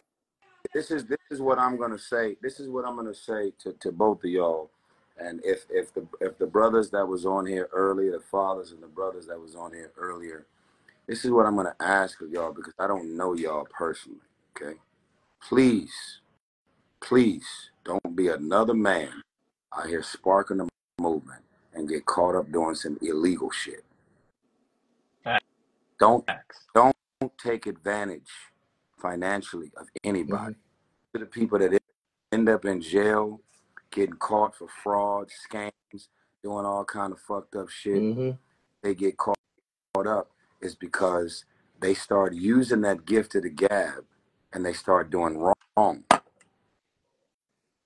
Do the right thing with your voice, your stage, and your platform. I don't lie, I don't steal, I don't fuck over nobody, and I don't take advantage of nobody, which is why I ain't got no hood niggas after me, Crips and Bloods, Mexicans, SA gangs. I ain't got nobody in Hollywood after me. I don't have nobody after me because I don't fuck over nobody. If I end up disrespecting you or making you feel a way, then it's likely going to be unbeknownst to me. And if I do make you feel a way, then I probably don't like you. And everything at our exchange is I'm not fucking with you and I want you to know it. So therefore, if you running around speaking bad on my name, you're likely never going to tell anybody what you did to me, what you got caught trying to do, what you tried to steal, how you tried to fuck over me or do any type of harm, any type of damage. So for the people that I got in my life 25, 30 years and we still cool, I wasn't as famous as I am now, but I am. Why are you still in my life? Because you ain't never fucked over me. Everything about my life and career has changed over the years. I'm growing, I'm evolving, I'm moving up the ladder. It's been challenging at times, but nobody can say that I woke up and I maliciously and purposely lied and fucked over anybody, which is why I don't have no problems. The only time you see me in the headlines is accusations and baby mama drama in the family law court system. I'm allowed to get a speeding ticket if I get caught speeding. But I'm going to ask of y'all, with what you're doing in your seminars, what you're doing with credit and educating people. Don't price yourself out the game, and don't be out here selling people on shit and you end up being scam artists. Because I 1,000%. can't be associated to anything and anybody. And I'm gonna tell y'all, I'm gonna give y'all the heads up. I'm a snitch. If I'm ever in a room conversation and niggas is trying to say to me, hey man, you know, this is what we was doing in the beginning, but we about to pivot and start fucking over people and taking advantage of people financially, I'm snitching. Yeah.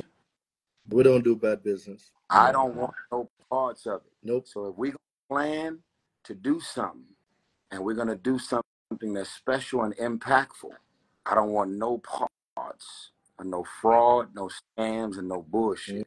If y'all can give me a word that y'all don't want, that y'all ain't a part of none of that, then I can say to y'all, we're about to make some real history and we're about to impact a lot of people and a lot of people's lives. Absolutely. Trust is not given, it's earned. So I'm going to go ahead and initiate the trust factor to say, clean it up if you are involved in some good shit, because I don't want no parts of it, but I'm snitching. If I ever see or get wind of anything wrong, I'm snitching. If we can hold hands and go about everything that we're doing and about to do on behalf of impacting lives with the goal and the agenda of shedding light on the injustices, the flaws, and the shortcomings of the family law court system, golden. And I'll be able to hold y'all hand, and y'all gonna hold my hand. We gonna get it done. That's how a movement is sparked. Absolutely. All about that life, we can rock. Oh yeah, I'm about that smoke. Most definitely. I think we can end it on that note. And the reason why, because I want to make sure that you're able to save this live, because I don't want it to cut off and then we can't save it. So I want it's golden. So I think we can end it on that note. And man, Ty, I appreciate you for jumping on. Most Darain, definitely. I appreciate you for having me. And man, peace out. Until the next time. Yeah, most definitely. Thanks for joining us, Tyrese. Post it live. Invite me to collaborate, putting this entire live up on my Instagram right now. Let's go. Yes, sir. For sure. It's time. It's time. So, guys, have an amazing night. Thank you for joining. From your favorite island boy. Y'all know what time it is. Tonight live has been an amazing live. Guys, YouTube, I know you guys only had half of it, so I'm going to upload it to YouTube. I'm going to go share this on Instagram. Now before Instagram do some crazy shit that... So, you know, let me just not put that in the atmosphere right now. So let me go get this live so you guys can get it. I'm going to see y'all tomorrow from your favorite guy, Daraine Delevante, Childsupportisfraud, Tyrese, Don, and one credit guy. Yeah, one credit guy. Yo, shout out to all of y'all. It's been an amazing night. Guys, don't forget the Credit Summit.